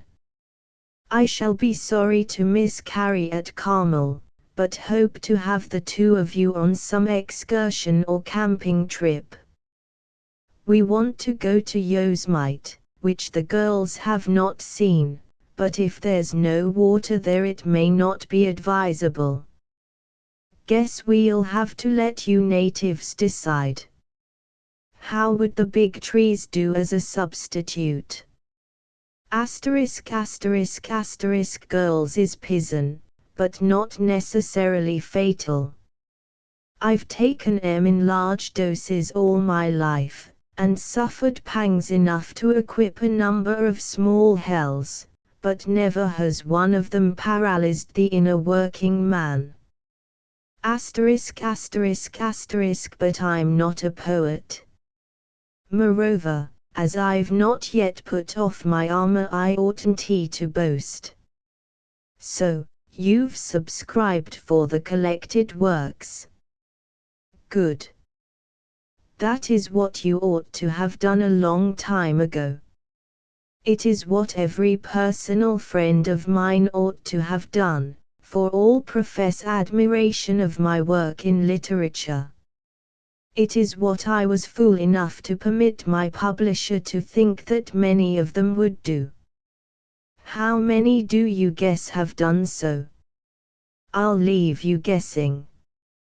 God help the man with many friends, for they will not. My royalties on the sets sold to my friends are less than 1/4 of my outlay in free sets for other friends. Tell me not in cheerful numbers of the value and sincerity of friendships. Asterisk asterisk asterisk there. I've discharged my bosom of that perilous stuff and shall take a drink. Here's to you. Sincerely yours, Ambrose Bierce. End of letter. Washington, D.C., the 5th of June, 1912. Dear George, asterisk asterisk asterisk, thank you for the poems, which I've not had the time to consider, being disgracefully busy in order to get away. I don't altogether share your reverence for Browning, but the primacy of your verses on him over the others printed on the same page is almost startling. Asterisk asterisk asterisk, of course it's all nonsense about the waning of your power, though thinking it so might make it so. My notion is that you've only begun to do things. But I wish you'd go back to your chain in your uncle's office. I'm no believer in adversity and privation as a spur to Pegasus. They are often a hopple. The meagre, muse-rid mope, adust and thin will commonly do better work when tucked out with 3 square meals a day, and having the sure and certain hope of their continuance. Asterisk asterisk asterisk, I'm expecting to arrive in Oakland, Key Route Inn, probably, late in the evening of the 22d of this month and dine at Carl's on the 24th, my birthday. Anyhow, I've invited myself, though it is possible they may be away on their vacation. Carl has promised to try to get his leave changed to a later date than the one he's booked for. Asterisk asterisk asterisk, sincerely yours, Ambrose Bierce. P.S. Just learned that we cannot leave here until the 19th, which will bring me into San Francisco on the 26th. Birthday dinner served in diner, last call. I've read the Browning poem and I now know why there was a Browning. Providence foresaw you and prepared him for you, blessed be Providence. Asterisk asterisk asterisk, Mrs. Havens asks me to come to them at Sag Harbor, and shouldn't I like to?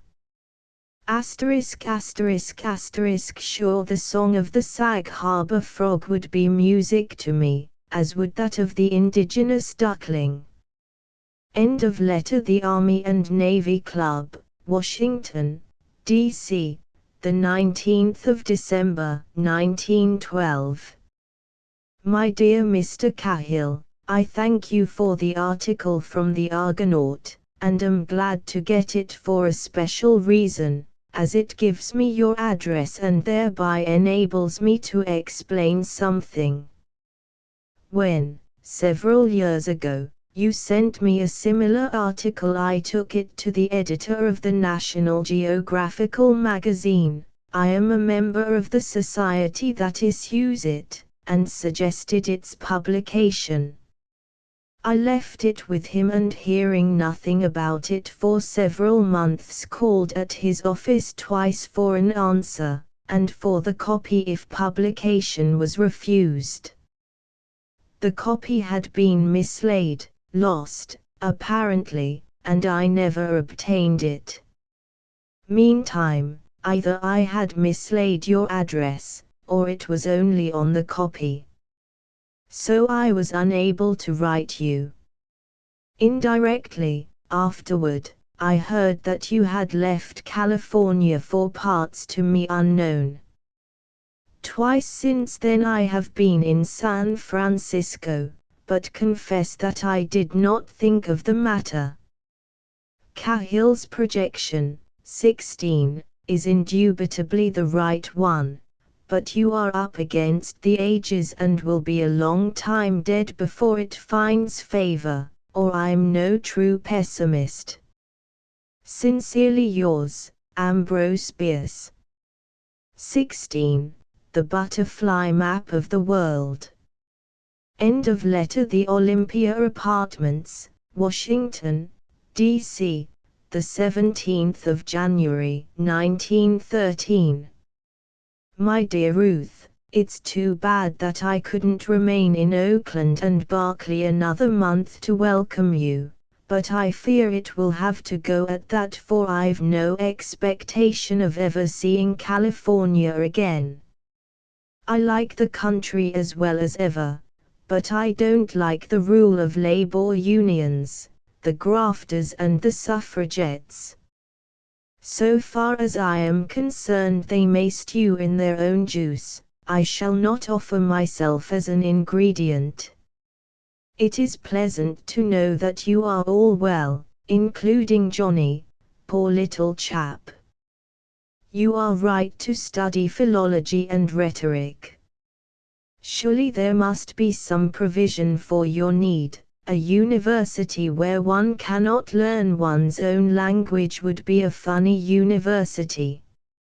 I think your Mr. Wells, who gave a course of lectures on essay writing, may be my friend Wells Drury, of Berkeley. If so, mention me to him and he will advise you what to do.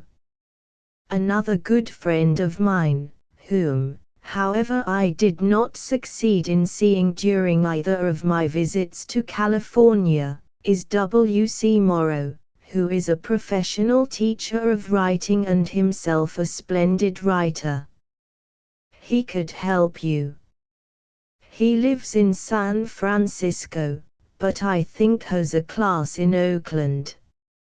I don't know his address. You'll find it in the directory. He used to write stories splendidly tragic, but I'm told he now teaches the happy ending, in which he is right, commercially, but disgusting. I can cordially recommend him. Keep up your German and French, of course. If your English, your mother speech, is so defective, think what they must be. I'll think of some books that will be helpful to you in your English. Meantime, send me anything that you care to that you write. It will at least show me what progress you make. I'm returning some, all, I think, of your sketches. Don't destroy them, yet. Maybe someday you'll find them worth rewriting. My love to you all. Ambrose Bierce. End of letter. The Olympia, Euclid and 14th STS, Washington, D.C., the 20th of January, 1913. Dear Mr. Cahill, it is pleasant to know that you are not easily discouraged by the croaking of such ravens as I, and I confess that the matter of the Civic Center supplies some reason to hope for prosperity to the Cahill projection, which, another croak, will doubtless bear some other man's name, probably Hayford's or Woodward's. I sent the Argonaut article to my friend Dr. Franklin, of Schenectady, a scientific gent of some note, but have heard nothing from him. I'm returning the Chronicle article, which I found interesting. If I were not a writer without an organ, I'd have a say about that projection. For near 4 years I've been out of the newspaper game, a mere compiler of my collected works in 12 volumes, and shall probably never sit into the game again. being 70 years old. My work is finished, and so am my luck to you in the new year, and in many to follow. Sincerely yours, Ambrose Bierce. End of letter. The Olympia Apartments, Washington, D.C. I prefer to get my letters at this address. Make a memorandum of it. The 28th of January, 1913. Dear Laura, I have been searching for your letter of long ago, fearing it contained something that I should have replied to. But I don't find it, so I make the convenient assumption that it did not. I'd like to hear from you, however unworthy I am to do so, for I want to know if you and Carl have still a hope of going mining. Pray God you do, if there's a half chance of success, for success in the service of the government is failure. Winter here is 2/3 gone and we have not had a cold day, and only one little dash of snow, on Christmas Eve. Can California beat that? I'm told it's as cold there as in Greenland. Tell me about yourself, your health since the operation, how it has affected you, all about you. My own health is excellent. I'm equal to any number of Carl's toddies. By the way, Blanche has made me a co-defendant with you in the crime, once upon a time, of taking a drop too much. I plead not guilty. How do you plead? Sleuths, at least, would acquit us on the ground of inability, that one can't take too much. Affectionately, your avuncular, Ambrose. End of letter. Washington, D.C., the 20th of March, 1913. Dear Ruth, I'm returning your little sketches with a few markings which are to be regarded, or disregarded, as mere suggestions. I made them in pencil, so that you can erase them if you don't approve. Of course I should make many more if I could have you before me so that I could explain why, in this way I can help you but little. You'll observe that I have made quite a slaughter of some of the adjectives in some of your sentences. You will doubtless slaughter some in others. Nearly all young writers use too many adjectives. Indeed, moderation and skill in the use of adjectives are about the last things a good writer learns. Don't use those that are connoted by the nouns, and rather than have all the nouns, or nearly all, in a sentence outfitted with them, it is better to make separate sentences for some of those desired. In your sketch Triumph I would not name the hero of the piece. To do so not only makes the sketch commonplace, but it logically requires you to name his victim too, and her offense. In brief, it commits you to a story. A famous writer, perhaps Holmes or Thackeray, I don't remember, once advised a young writer to cut all the passages that he thought particularly good. Your taste, I think, is past the need of so heroic treatment as that, but the advice may be profitably borne in memory whenever you are in doubt, if ever you are. And sometimes you will be.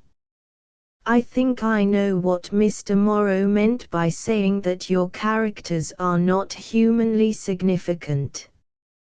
He means that they are not such persons as one meets in everyday life, not types. I confess that I never could see why one's characters should be.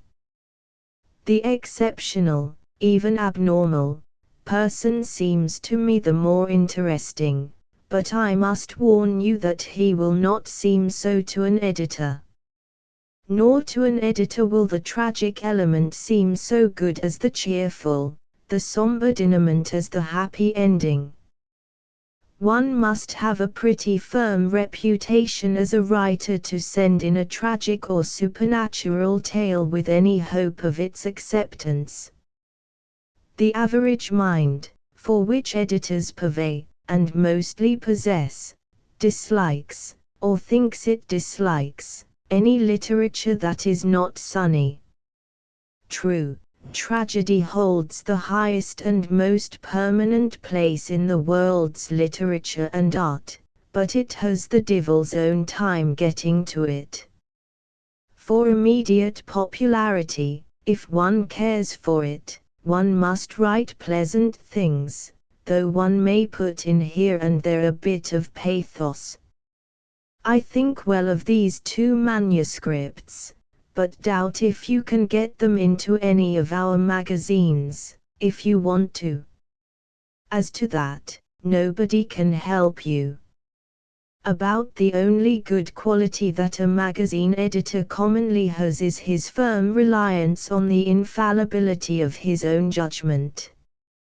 It is an honest error, and it enables him to mull through somehow with a certain kind of consistency. The only way to get a footing with him is to send him what you think he wants, not what you think he ought to want, and keep sending. But perhaps you do not care for the magazines. I note a great improvement in your style, probably no more than was to be expected of your better age, but a distinct improvement. It is a matter of regret with me that I have not the training of you. We should see what would come of it. You certainly have no reason for discouragement. But if you are to be a writer, you must cut out the dances and the teas, a little of the theatre may be allowed, and work right heartily. The way of the good writer is no primrose path. No, I have not read the poems of Service. What do I think of Edith Wharton? Just what Pollard thought, see their day in court, which I think you have. I fear you have the wanderlust incurably. I never had it bad, and have less of it now than ever before. I shall not see California again. My love to all your family goes with this, and to you all that you will have. Ambrose Bierce.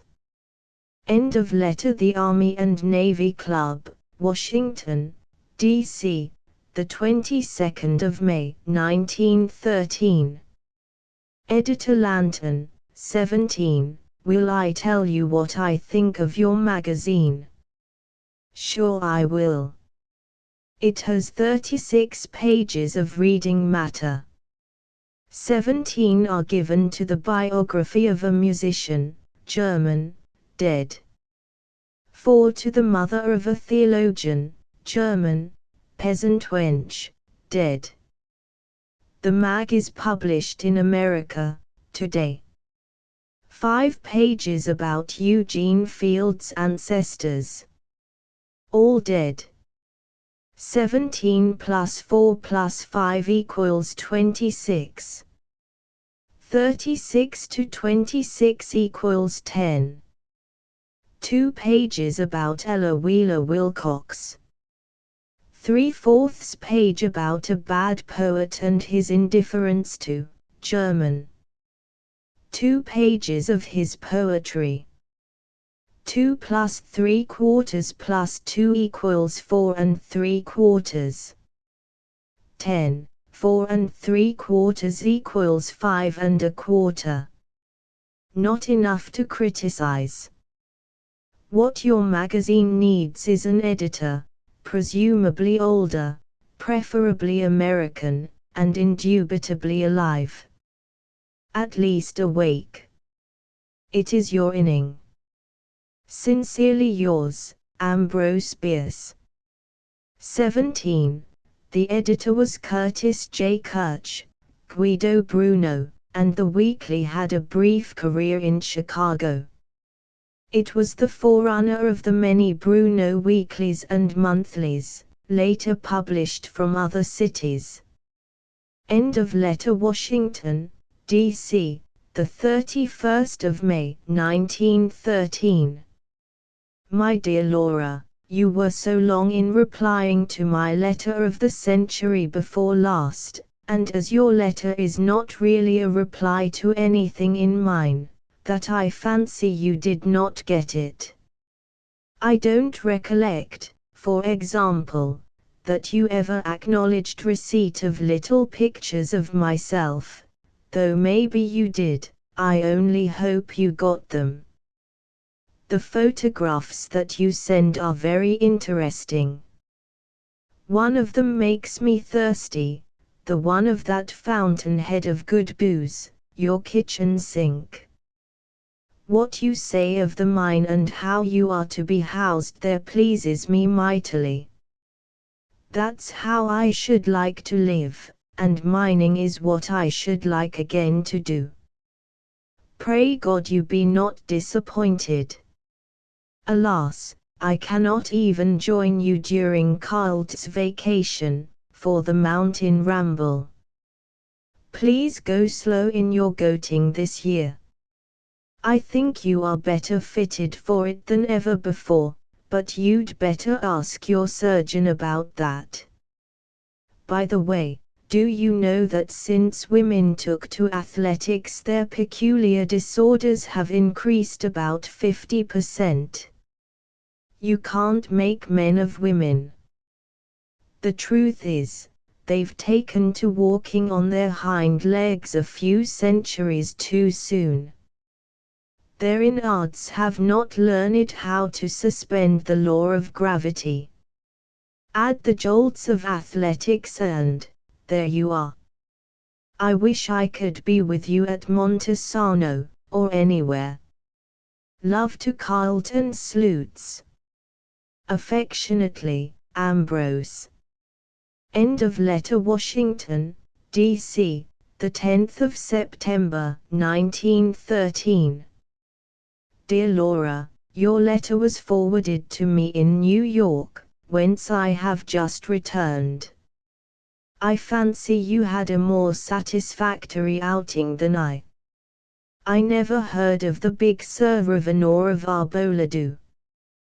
But I'm glad you went there, for I'm hearing so much about Hetch Hetchy that I'm tired of it. I'm helping the San Francisco crowd, a little, to ruin it. Asterisk asterisk asterisk. I'm glad to know that you still expect to go to the mine. Success or failure, it is better than the mint, and you ought to live in the mountains where you can climb things whenever you want to. Of course I know nothing of Neil's business. You'd better write to him if he has not filled your order. I suppose you know that volumes 11 and 12 are not included in the set.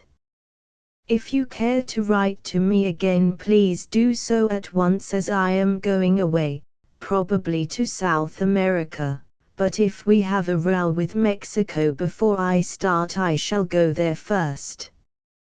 I want to see something going on. I've no notion of how long I shall remain away. With love to Carlton Sloots, affectionately, Ambrose. End of letter. Washington, D.C., the 10th of September, 1913. Dear Joe, 18. The reason that I did not answer your letter sooner is, I have been away, in New York, and did not have it with me. I suppose I shall not see your book for a long time, for I am going away and have no notion when I shall return. I expect to go to, perhaps across, South America, possibly via Mexico, if I can get through without being stood up against a wall and shot as a gringo. But that is better than dying in bed, is it not? If Duck did not need you so badly, I'd ask you to get your hat and come along. God bless and keep you. Asterisk asterisk asterisk 18. To Mrs. Josephine Clifford McCracken, San Jose, California. End of letter. Washington, D.C., the 13th of September, 1913. Dear Joe, thank you for the book. I thank you for your friendship, and much besides. This is to say goodbye at the end of a pleasant correspondence in which your woman's prerogative of having the last word is denied to you. Before I could receive it I shall be gone. But sometime, somewhere, I hope to hear from you again. Yes, I shall go into Mexico with a pretty definite purpose, which, however, is not at present disclosable. You must try to forgive my obstinacy in not perishing where I am. I want to be where something worthwhile is going on, or where nothing whatever is going on. Most of what is going on in your own country is exceedingly distasteful to me. Pray for me. Why, yes, dear, that will not harm either of us. I loathe religions. A Christian gives me qualms and a Catholic sets my teeth on edge, but pray for me just the same, for with all those faults upon your head, it's a nice head, too. I am pretty fond of you, I guess. May you live as long as you want to, and then pass smilingly into the darkness, the good, good darkness. Devotedly your friend, Ambrose Bierce. End of letter. The Olympia, Euclid Street, Washington, D.C., the 1st of October, 1913. Dear Laura, I go away tomorrow for a long time, so this is only to say goodbye. I think there is nothing else worth saying, therefore you will naturally expect a long letter. What an intolerable world this would be if we said nothing but what is worth saying, and did nothing foolish, like going into Mexico and South America.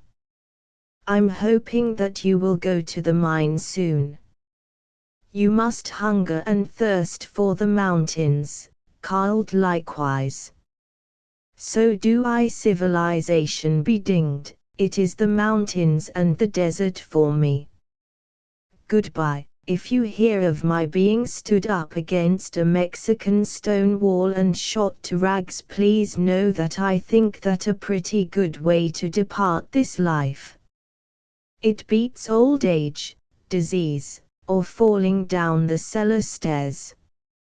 To be a gringo in Mexico, that is euthanasia.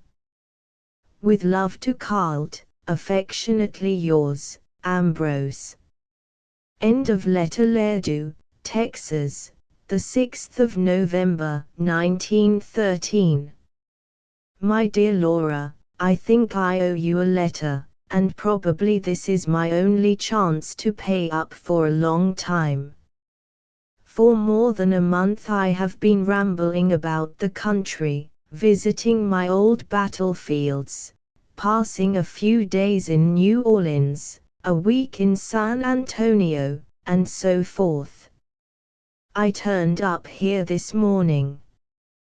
There is a good deal of fighting going on over on the Mexican side of the Rio Grande, but I hold to my intention to go into Mexico if I can.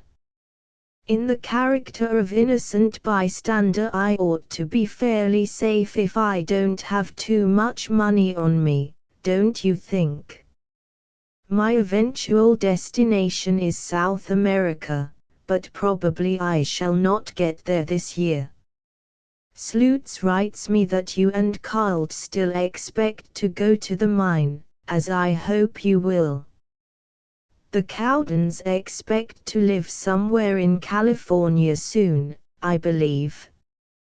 They seem to be well, prosperous and cheerful. With love to Carlton Sloots, I am affectionately yours, Ambrose. P.S. You need not believe all that these newspapers say of me and my purposes. I had to tell them something. End of letter. Lerdo, Texas, the 6th of November, 1913. Dear Laura, I wrote you yesterday at San Antonio, but dated the letter here and today, expecting to bring the letter and mail it here. That's because I did not know if I would have time to write it here. Unfortunately, I forgot and posted it, with other letters, where it was written. Thus does man's guile come to naught. Well, I'm here, anyhow, and have time to explain. Lerdo was a Mexican city before it was an American. It is Mexican now, 5-1. Nuevo Lerdo, opposite, is held by the Huertistas and Americans don't go over there. In fact, a guard on the bridge will not let them. So those that sneak across have to wade, which can be done almost anywhere, and go at night. I shall not be here long enough to hear from you, and don't know where I shall be next. Guess it doesn't matter much. Adios, Ambrose. New section: extracts from letters. You are right too, dead right about the poetry of socialism, and you might have added the poetry of wailing about the woes of the poor generally. Only the second and the third raters write it, except incidentally. You don't find the big fellows sniveling over that particular shadow side of nature. Yet not only are the poor always with us, they always were with us, and their state was worse in the times of Homer, Virgil, Shakespeare, Milton and the others than in the days of Morris and Markham. End of letter. But what's the use? I have long despaired of convincing poets and artists of anything, even that white is not black.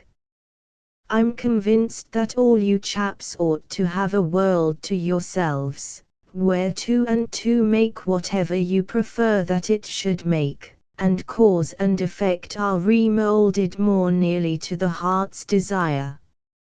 And then I suppose I'd want to go and live there too. End of letter. Did you ever know so poor satire to make so great a row as that of Watson? Compared with certain other verses against particular women, Byron's Born in a Garret, in a Kitchen Bred, even my own skit entitled Mad, pardon my modesty, it is infantile. What an interesting book might be made of such attacks on women. But Watson is the only one of us, so far as I remember, who has had the caddishness to name the victim. Have you seen Percival Pollard's Their Day in Court? It is amusing, clever, and more. He has a whole chapter on me, a lot about Gertrude Atherton, and much else that is interesting. And he skins alive certain popular gods and goddesses of the day, and his monstrous naughty end of letter as to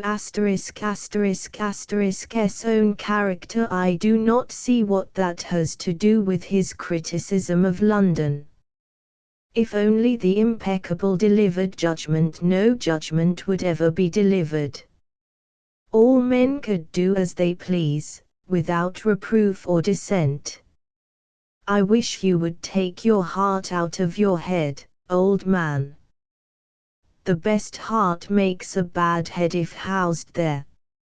End of letter. The friends that warned you against the precarious nature of my friendship were right. To hold my regard one must fulfill hard conditions, hard if one is not what one should be, easy if one is. I have, indeed, a habit of calmly considering the character of a man with whom I have fallen into any intimacy and, whether I have any grievance against him or not, informing him by letter that I no longer desire his acquaintance.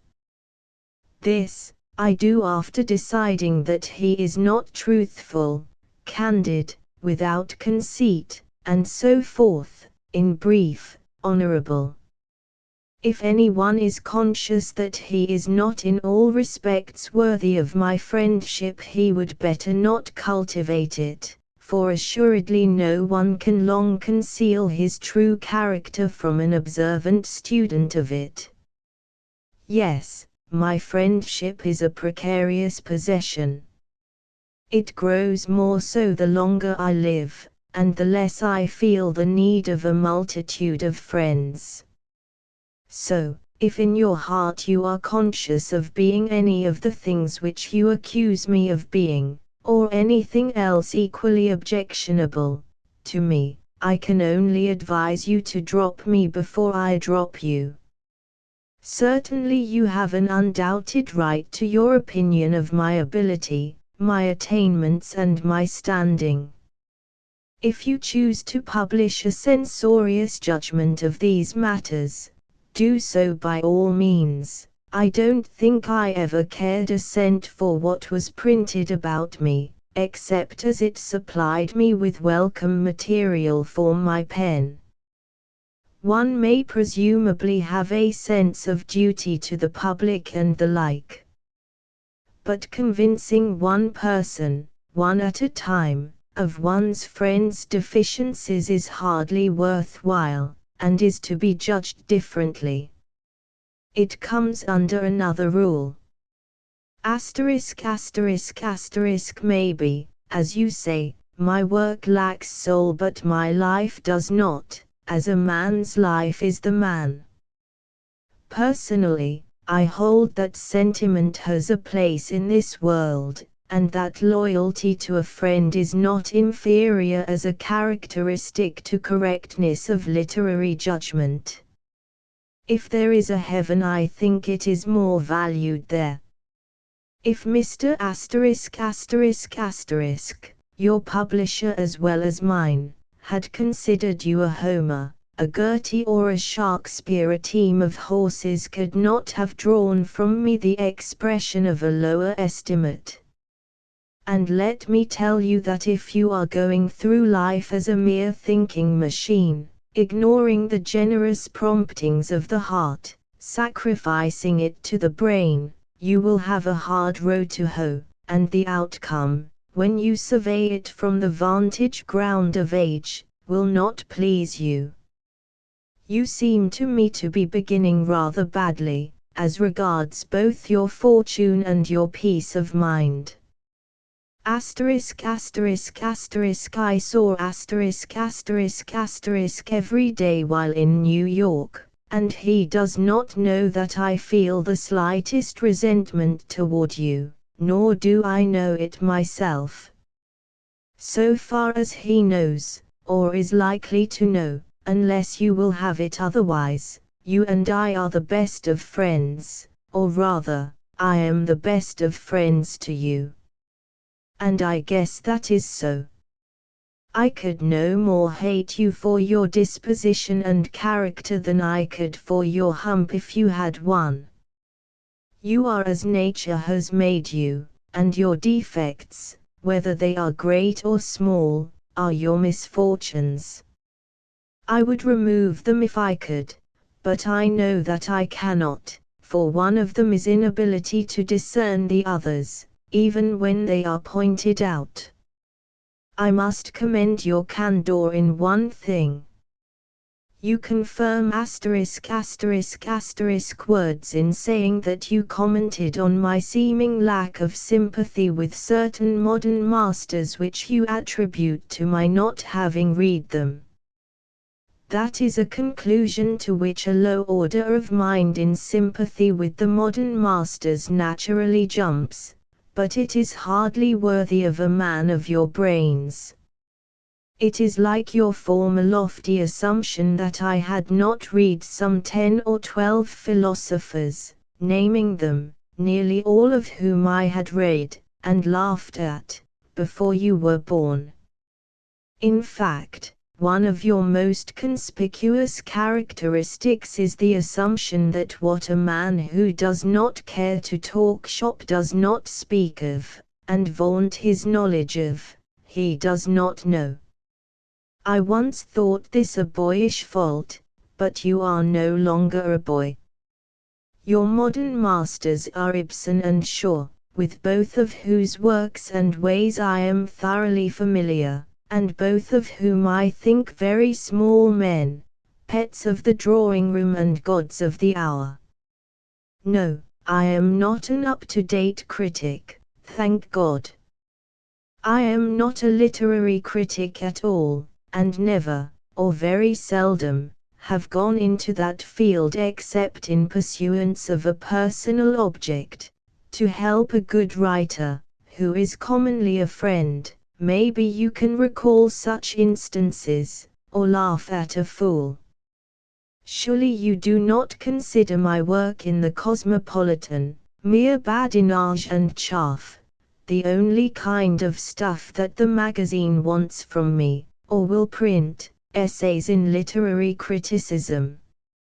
It has never occurred to me to look upon myself as a literary critic. If you must prick my bubble, please to observe that it contains more of your breath than of mine. Yet you have sometimes seemed to value, I thought, some of my notions about even poetry.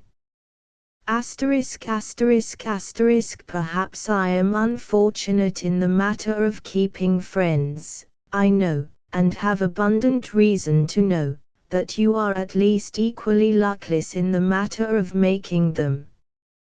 I could put my finger on the very qualities in you that make you so, and the best service that I could do you would be to point them out and take the consequences. That is to say, it would serve you many years hence. At present you are like Carlyle's mankind, you refuse to be served. You only consent to be enraged. I bear you no ill will, shall watch your career in letters with friendly solicitude, have, in fact, just sent to the **** a most appreciative paragraph about your book, which may or may not commend itself to the editor. Most of what I write does not. I hope to do a little, now and then, to further your success in letters. I wish you were different, and that is the harshest criticism that I ever uttered of you except to yourself, and wish it for your sake more than for mine. I am older than you and probably more acquainted with grief, the grief of disappointment and disillusion. If in the future you are convinced that you have become different, and I am still living, my welcoming hand awaits you. And when I forgive all over, even the new offense.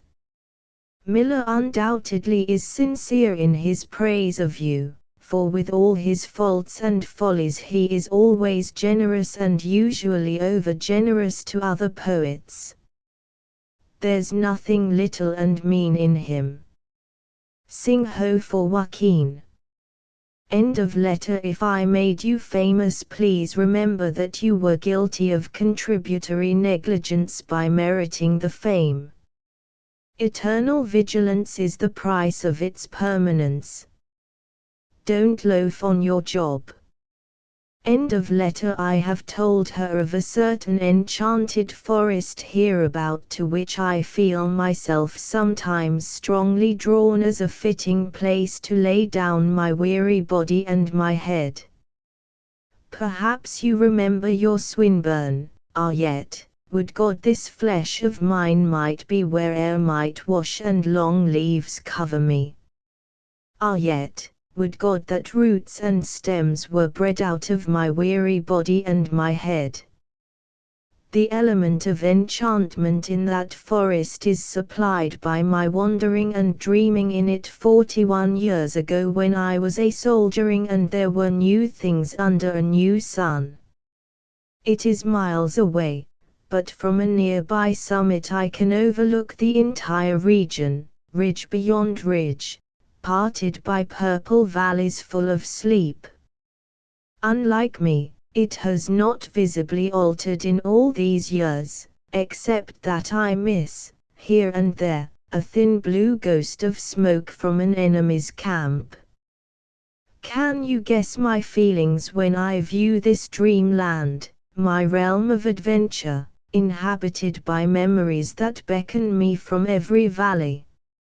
I shall go, I shall retrace my old routes and lines of march, stand in my old camps, inspect my battlefields to see that all is right and undisturbed. I shall go to the enchanted forest.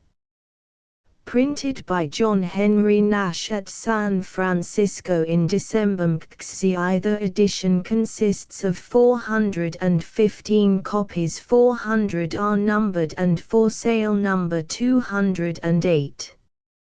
****** End of the Project Gutenberg ebook. The Letters of Ambrose Bierce, with a memoir by George Sterling. ****** Updated editions will replace the previous one, the old editions will be renamed. Creating the works from print editions not protected by U.S. copyright law means that no one owns a United States copyright in these works, so the Foundation, and you, can copy and distribute it in the United States without permission and without paying copyright royalties. Special rules, set forth in the general terms of use part of this license, apply to copying and distributing Project Gutenberg trademark symbol electronic works to protect the Project Gutenberg trademark symbol concept and trademark. Project Gutenberg is a registered trademark, and may not be used if you charge for an ebook, except by following the terms of the trademark license, including paying royalties for use of the Project Gutenberg trademark. If you do not charge anything for copies of this ebook, complying with the trademark license is very easy. You may use this ebook for nearly any purpose such as creation of derivative works, reports, performances and research. Project Gutenberg ebooks may be modified and printed and given away. You may do practically anything in the United States with ebooks not protected by U.S. copyright law. Redistribution is subject to the trademark license, especially commercial redistribution. Start. Full license. The full Project Gutenberg license. Please read this before you distribute or use this work to protect the Project Gutenberg trademark symbol mission of promoting the free distribution of electronic works. By using or distributing this work, or any other work associated in any way with the phrase Project Gutenberg, you agree to comply with all the terms of the full Project Gutenberg trademark symbol license available with this file or online at www.gutenberg.org/license. Section 1. General Terms of Use and Redistributing Project Gutenberg Trademark Symbol Electronic Works 1.0. By reading or using any part of this Project Gutenberg trademark symbol electronic work, you indicate that you have read, understand, agree to and accept all the terms of this license and intellectual property, trademark/copyright, agreement. If you do not agree to abide by all the terms of this agreement, you must cease using and return or destroy all copies of Project Gutenberg trademark symbol electronic works in your possession. If you paid a fee for obtaining a copy of or access to a Project Gutenberg trademark symbol electronic work and you do not agree to be bound by the terms of this agreement, you may obtain a refund from the person or entity to whom you paid the fee as set forth in paragraph 1.e.8. 1.b Project Gutenberg is a registered trademark. It may only be used on or associated in any way with an electronic work by people who agree to be bound by the terms of this agreement.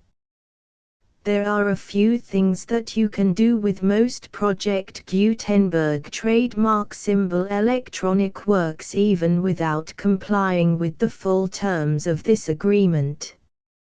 See paragraph 1.c below. There are a lot of things you can do with Project Gutenberg trademark symbol electronic works if you follow the terms of this agreement and help preserve free future access to Project Gutenberg trademark symbol electronic works. See paragraph 1.e below. 1.c The Project Gutenberg Literary Archive Foundation, the Foundation or PGLAF, owns a compilation copyright in the collection of Project Gutenberg trademark symbol electronic works. Nearly all the individual works in the collection are in the public domain in the United States. If an individual work is unprotected by copyright law in the United States and you are located in the United States, we do not claim a right to prevent you from copying, distributing, performing, displaying or creating derivative works based on the work as long as all references to Project Gutenberg are removed.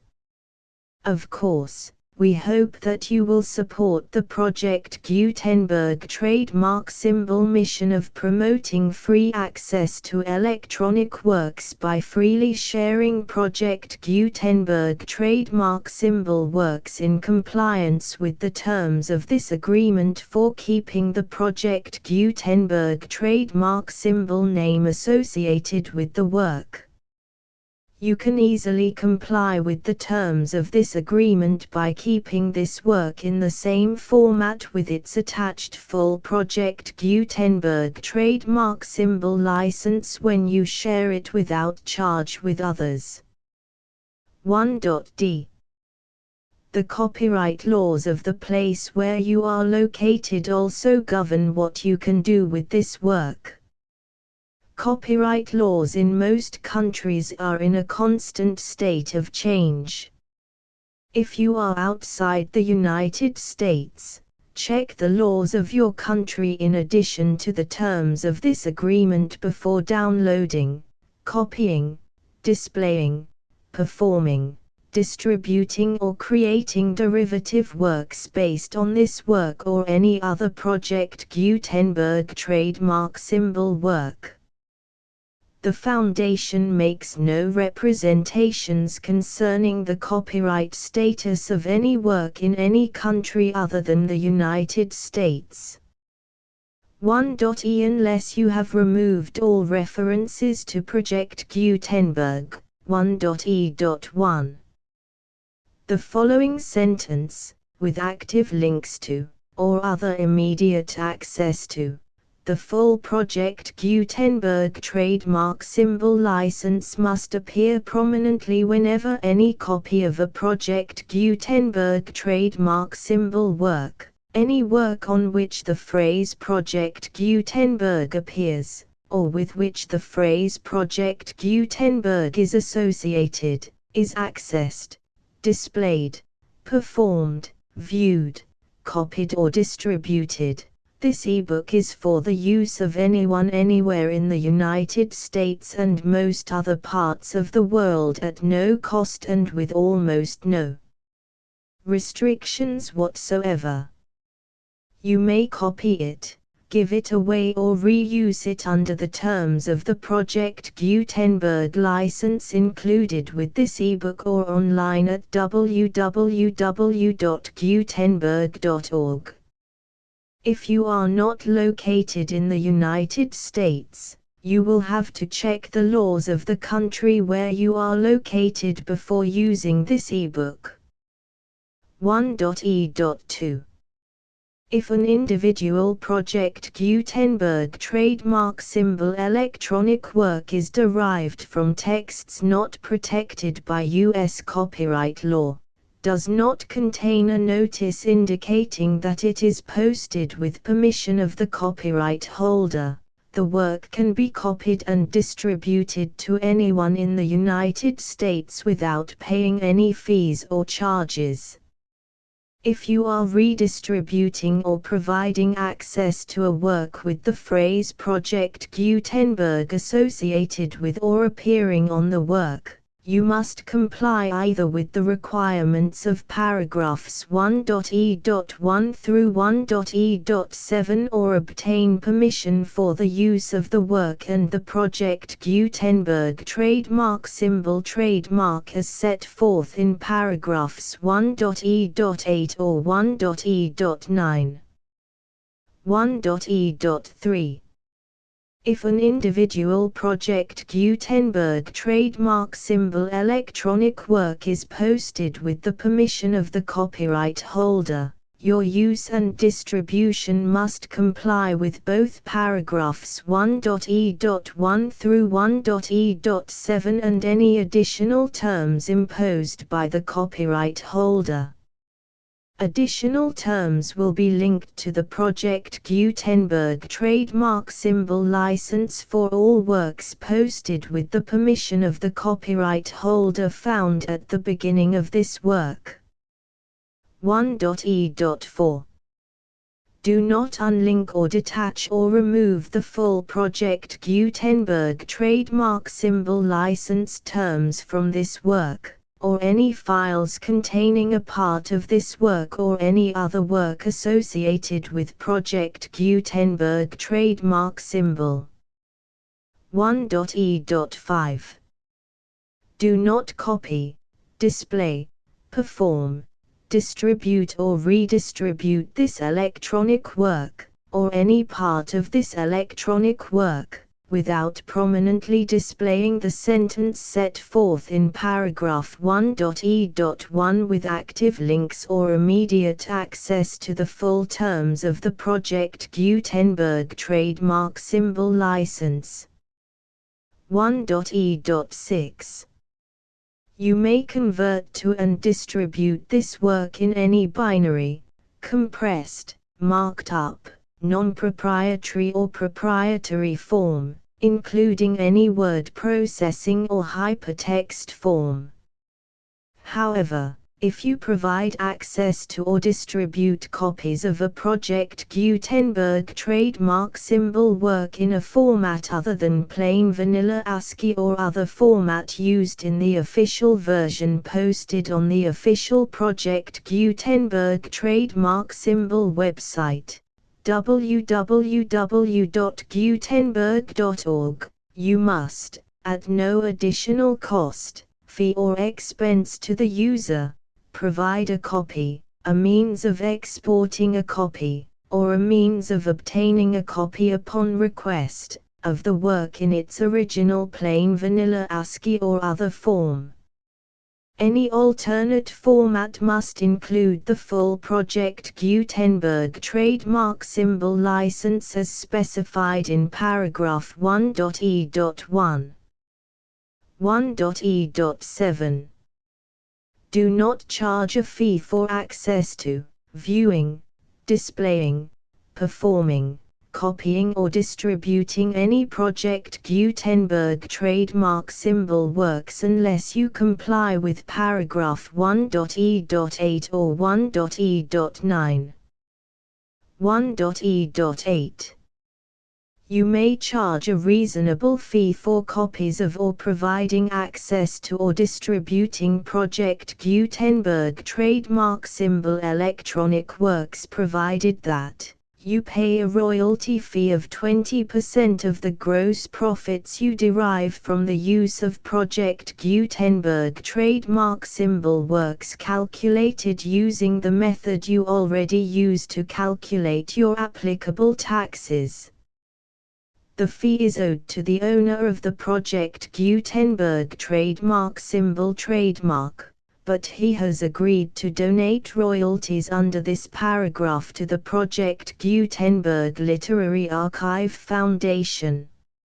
Royalty payments must be paid within 60 days following each date on which you prepare, or are legally required to prepare, your periodic tax returns.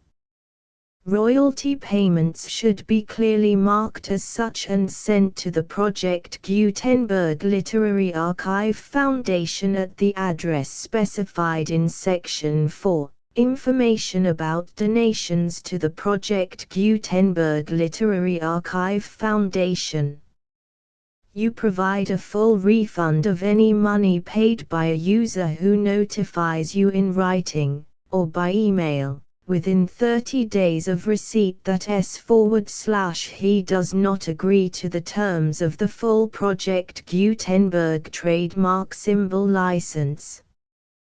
You must require such a user to return or destroy all copies of the works possessed in a physical medium and discontinue all use of and all access to other copies of Project Gutenberg trademark symbol works. You provide, in accordance with paragraph 1.f.3, a full refund of any money paid for a work or a replacement copy, if a defect in the electronic work is discovered and reported to you within 90 days of receipt of the work. You comply with all other terms of this agreement for free distribution of Project Gutenberg trademark symbol works. 1.e.9. If you wish to charge a fee or distribute a Project Gutenberg trademark symbol electronic work or group of works on different terms than are set forth in this agreement, you must obtain permission in writing from the Project Gutenberg Literary Archive Foundation, the manager of the Project Gutenberg trademark symbol trademark. Contact the Foundation as set forth in Section 3 below. 1.f1.f.1. Project Gutenberg volunteers and employees expend considerable effort to identify, do copyright research on, transcribe and proofread works not protected by U.S. copyright law in creating the Project Gutenberg trademark symbol collection. Despite these efforts, Project Gutenberg trademark symbol electronic works, and the medium on which they may be stored, may contain defects such as, but not limited to, incomplete, inaccurate or corrupt data, transcription errors, a copyright or other intellectual property infringement, a defective or damaged disk or other medium, a computer virus, or computer codes that damage or cannot be read by your equipment. 1.f.2. Limited warranty, disclaimer of damages, except for the right of replacement or refund described in paragraph 1.f.3, the Project Gutenberg Literary Archive Foundation, the owner of the Project Gutenberg trademark symbol trademark, and any other party distributing a Project Gutenberg trademark symbol electronic work under this agreement, disclaim all liability to you for damages, costs and expenses, including legal fees. You agree that you have no remedies for negligence, strict liability, breach of warranty or breach of contract except those provided in paragraph 1.f.3. You agree that the foundation, the trademark owner, and any distributor under this agreement will not be liable to you for actual, direct, indirect, consequential, punitive or incidental damages even if you give notice of the possibility of such damage. 1.f.3. Limited right of replacement or refund. If you discover a defect in this electronic work within 90 days of receiving it, you can receive a refund of the money, if any, you paid for it by sending a written explanation to the person you received the work from. If you received the work on a physical medium, you must return the medium with your written explanation. The person or entity that provided you with the defective work may elect to provide a replacement copy in lieu of a refund. If you received the work electronically, the person or entity providing it to you may choose to give you a second opportunity to receive the work electronically in lieu of a refund.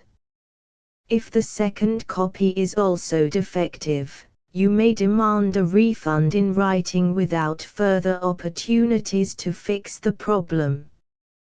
1.f.4.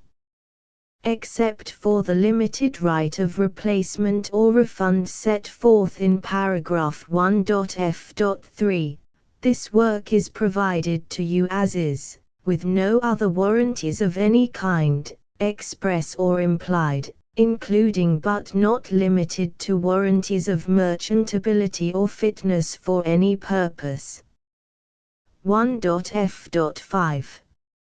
Some states do not allow disclaimers of certain implied warranties or the exclusion or limitation of certain types of damages.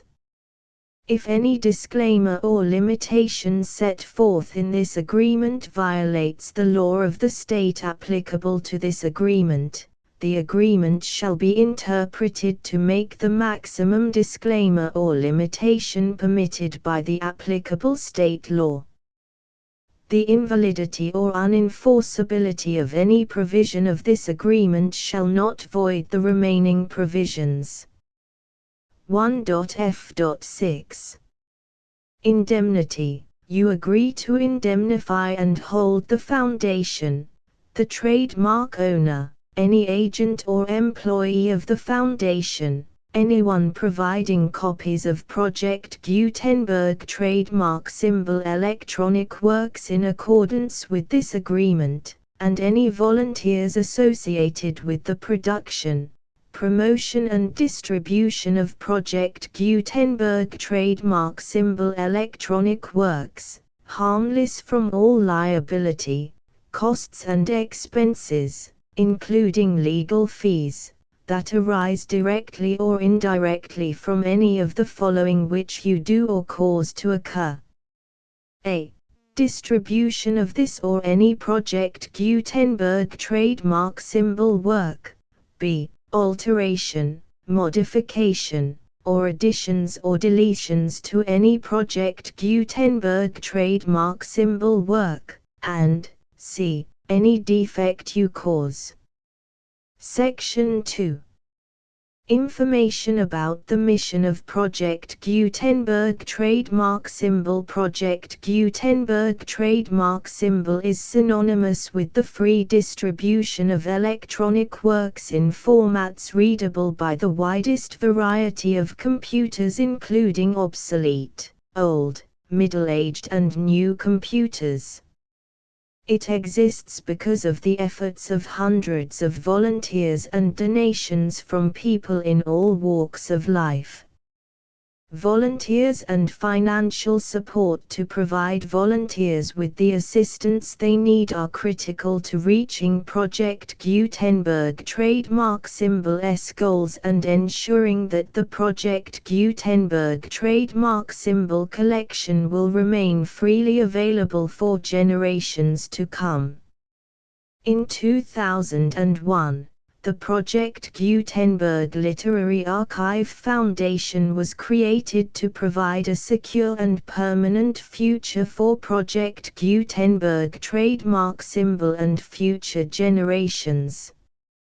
To learn more about the Project Gutenberg Literary Archive Foundation and how your efforts and donations can help, see sections 3 and 4 and the Foundation information page at www.gutenberg.org. Section 3. Information about the Project Gutenberg Literary Archive Foundation. The Project Gutenberg Literary Archive Foundation is a non-profit 501(c)(3) educational corporation organized under the laws of the state of Mississippi and granted tax-exempt status by the Internal Revenue Service. The Foundation's IN or Federal Tax Identification Number is 64-6221541. Contributions to the Project Gutenberg Literary Archive Foundation are tax-deductible to the full extent permitted by U.S. federal laws and your state's laws. The Foundation's business office is located at 809 North 1500 West, Salt Lake City, UT 84116, 801-596-1887. Email contact links and up-to-date contact information can be found at the Foundation's website and official page at www.gutenberg.org/contact section 4. Information about donations to the Project Gutenberg Literary Archive Foundation. Project Gutenberg trademark symbol depends upon and cannot survive without widespread public support and donations to carry out its mission of increasing the number of public domain and licensed works that can be freely distributed in machine-readable form accessible by the widest array of equipment including outdated equipment. Many small donations, $1 to $5,000, are particularly important to maintaining tax-exempt status with the IRS. The Foundation is committed to complying with the laws regulating charities and charitable donations in all 50 states of the United States. Compliance requirements are not uniform and it takes a considerable effort, much paperwork and many fees to meet and keep up with these requirements. We do not solicit donations in locations where we have not received written confirmation of compliance. To send donations or determine the status of compliance for any particular state, visit www.gutenberg.org/donate. While we cannot and do not solicit contributions from states where we have not met the solicitation requirements, we know of no prohibition against accepting unsolicited donations from donors in such states who approach us with offers to donate. International donations are gratefully accepted, but we cannot make any statements concerning tax treatment of donations received from outside the United States. U.S. laws alone swamp our small staff. Please check the Project Gutenberg web pages for current donation methods and addresses. Donations are accepted in a number of other ways, including checks, online payments and credit card donations. To donate, please visit www.gutenberg.org/donate. Section 5. General information about Project Gutenberg Trademark Symbol Electronic Works. Professor Michael S. Hart was the originator of the Project Gutenberg trademark symbol concept of a library of electronic works that could be freely shared with anyone. For 40 years, he produced and distributed Project Gutenberg trademark symbol ebooks with only a loose network of volunteer support. Project Gutenberg trademark symbol ebooks are often created from several printed editions, all of which are confirmed as not protected by copyright in the US unless a copyright notice is included. Thus, we do not necessarily keep ebooks in compliance with any particular paper edition.